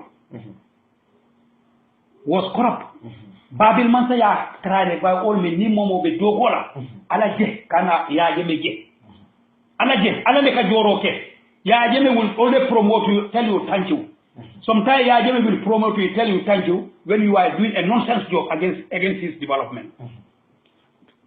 kabire o kerek mano nying ay captain Sedi kan call o Sedi kan nying bi aborta le ngamere ko ba America fo be UK aya call they are all UDP supporters but then they were working a green a green snake in a green grass they were within the system but they were sabotaging the system ay Sedi kan call akay ko Allah bodyguard do bije bi ay lifa be fara ay arrest en sababa mbilundi police station di case keta nyame fo a file bon fa ma file te ma londe so nte be je rek yen call ko mo yaaje men te fotata rek within 2-3 minutes jame kongo fotata nan I was safe kabira ko ray jibe day ay loko abulola ngelata sumalta Babil Masana smiles, I think that he's smiling for peace, but he's smiling to do his job. But anytime he smiles for me, either for peace or for the job, I am ready to take it because he's my leader. So, Kabiri modern call, Kabiri I will say by then, General Umpa, Lieutenant Colonel Umpa by then, he was my PPO.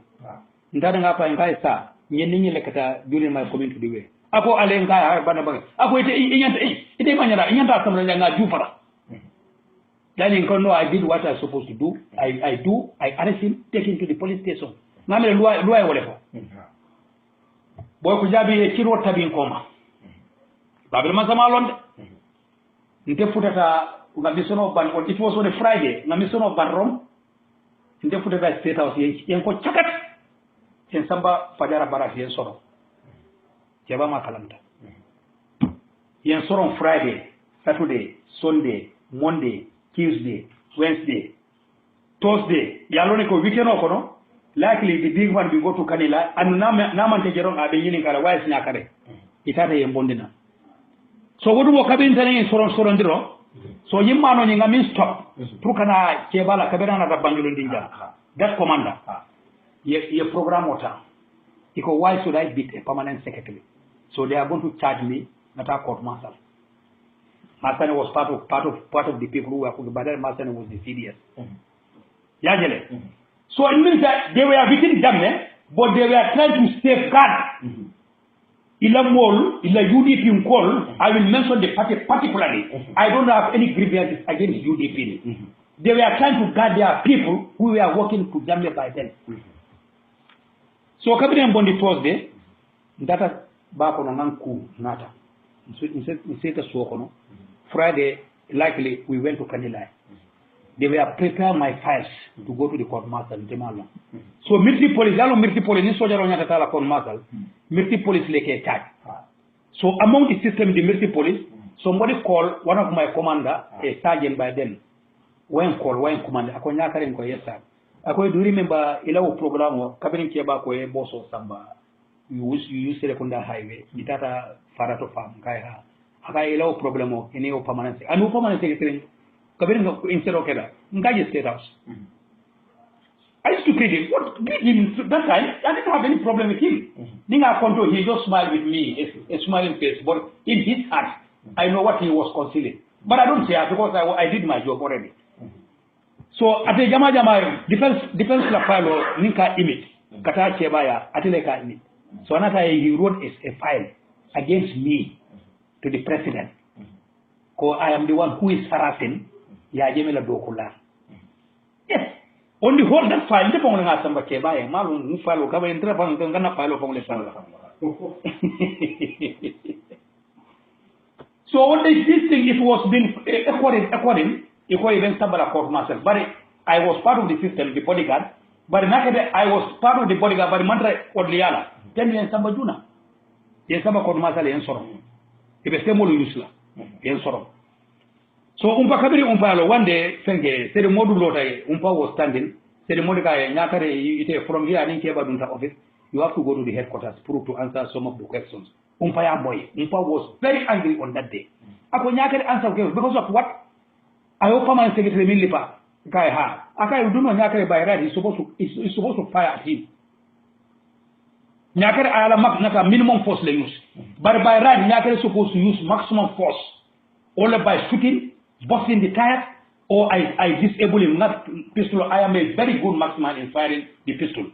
ni lafta isimo bunna hani lafta ila ngay go bunna ba bunna le mbama la tak so the impact of the weapon wole balona wobe kasarla if I said the forehead it means the forehead I'll fire on the forehead because I am a very good firer in the max AK-47 and a pistol so yajele boy ku jabi kabiru woketa umpaya single loje as a commander one day not file or somebody the files we are coming upon comment talking about nyakare so nga file do samba kebaye kabiri nga belo yele kebaye officer na samba I was told by kebaye commander kai nyakare ka yes your excellency I say what is wrong with you I was used to it in kai say like what's up your excellency ako my these civil servants becoming harassed foite ko ide sambala kanila ke fa you see what they wrote in the file ibe sambala kanila ila woni jongul welfare school ibe sambala ge yefa did I have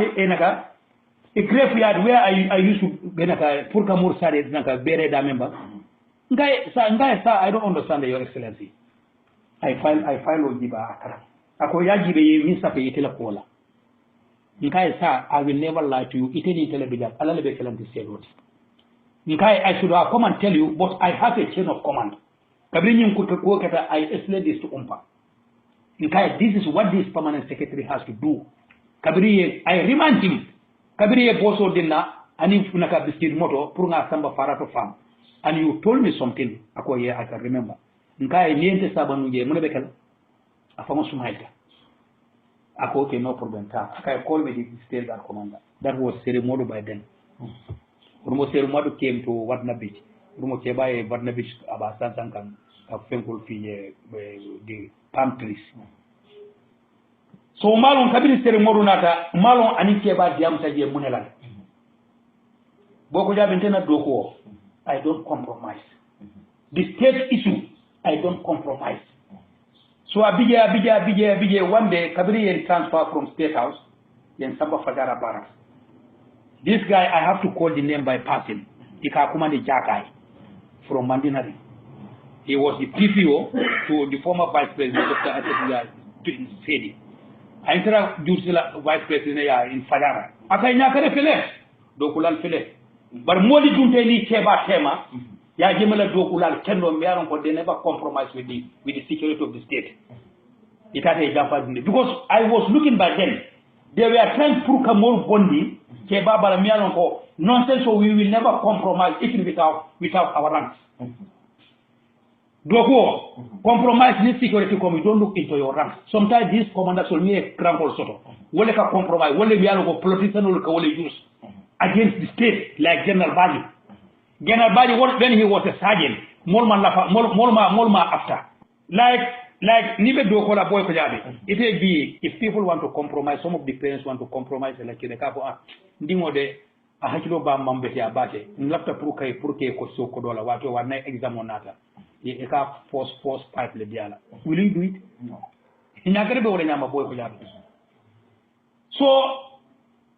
So they were trying to call more bondi keba bala. So that if they want to do their nonsense, bela nonsense okela. Ntinga waleje. So jaga kaya nyakare nkayesa. Do you know why you are transferred? Nkai no sir. I know that not mochino le banta state house. Jaka jeleta. Ako that permanent secretary for kongirale bang for nyati bang kebana ne fonga naka postle to this place Cuba as deputy ambassador boy I took so those guys they wanted to take me to court and strong my too but kabirin transfer da ngawo commander yin ngamin bale fukata kebala class yin he was the Fajara Barracks commander so now people were saying aha Nyakare I mean Bali, Purkache Baje, so Nyakare is going to him to be his commander. Loyalty. If you are my commander today, loyalty, I don't compromise with loyalty. Ambadingol danna janne also mubula molo malamin chambers house bantaba kachani kabe fo dimaso nimbina la dimaso la edition wala nalafta kala woto Nyakare commandant momi alon ko wat kabrata da banyu ndim pour ka president moje nyakare kay ko benna do ko la amna president moje sa kabiri nyakare ye fero si de pour ka bon state house alna aliya jibe nyakare ni wo commanda nying e be do ko kala no nyaade bari bajulu ndim min kala faka president jameji ako nyakare la bali o mo kilo sa wol bina kala nyakare la commanda sa alna aliya jibe nyakare ni wala do ko tata nyaade be na lafta kala do ko nyin tata woto albula mol do malamin tamba house banda ba kata dimaso woto ngi bale ka president o jibe inara kenna commanda sa ni julu jole keda ba fo julu jo manke woto albula mol no ma dimaso albakalam tale min kada je mbaɗigol wala keta ñakare la kooti sa mbinamin dundila lamin tambas aus banda ba kaca wala keta honorable ami quality the national assembly member fo foñi berfet atala keta foñi berfet la député ti ɓayri mbiyegalo nde mbe samale kono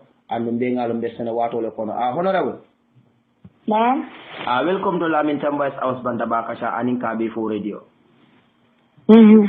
yo good mbele fulanga min kata jam folo honorable ye kunko bondi la ban fo man kunko bondi assalamu alaikum wa rahmatullahi okay mbal mu me kontona be Gambia mol be kontona be la moy lal be kontona alhamdulillah rabbil alamin kunko kay nga bondi le na yu sol fana nyanta kunko bondan to la kunko bi after na tole kam fana kunko bondi so nyina alhamdulillah fo ni berfet ni ala sonta kunko saba ba wala soto okay honorable niaje ngeni ni ga foy kunko bondile kadu niaji be ministry of agriculture italende vice deputy vice chairman ti so ngaje te taralo ni seno kunto andu yan agriculture extension worker so mamira e be seno fasala ite mon kunko soto wala na ngeni ni ka honorable foy e kunko bondile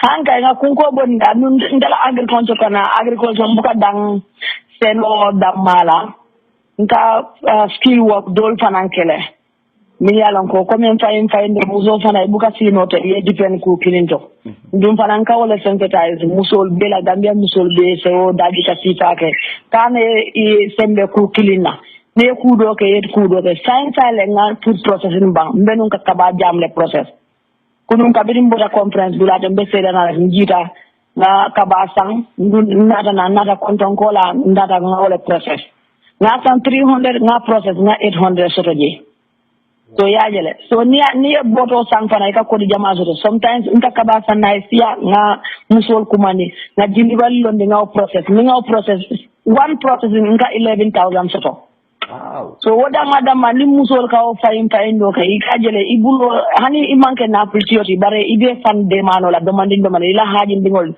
ise o kenole ise mo jama fana sutura no kono ndum seno fanante ngajele ko seno kuledi mi yalan ko nyantale ngamura kono wo nte dipen no la kamano sang man botol wado do ate mesilo kan wado do ay tarala rimbidi ko to ay medula to yena sang yena dembla man la mian ko man betia ba ni fango e min sene ibe wol do mora eat what you grow and grow what you eat wala ya jamme yan tol karandi wala anu ngajiki wobe mutare ngambe no bul nantam la kunko to ganna do ko ke nkana kunko bulate wo nyama wala na foni berefet mbaka ne nyina na yutol be la kunko sotolale na yutole ka fo merol fanan be la kunko sotolale aning general constituency farm wo fanan bidele sala okay honorable Allah fa nyindula e ko ka kabanyim process lafta pour ya ko merole beren jam merole bambanta nyinto kadu nyi ngalo merole nyimbe kala merole interest balti ni ko food processing merole mil mankaram banyol sa iko la fenyi sa ko kaba e ka ka nyaadi ni nyaadi le boto long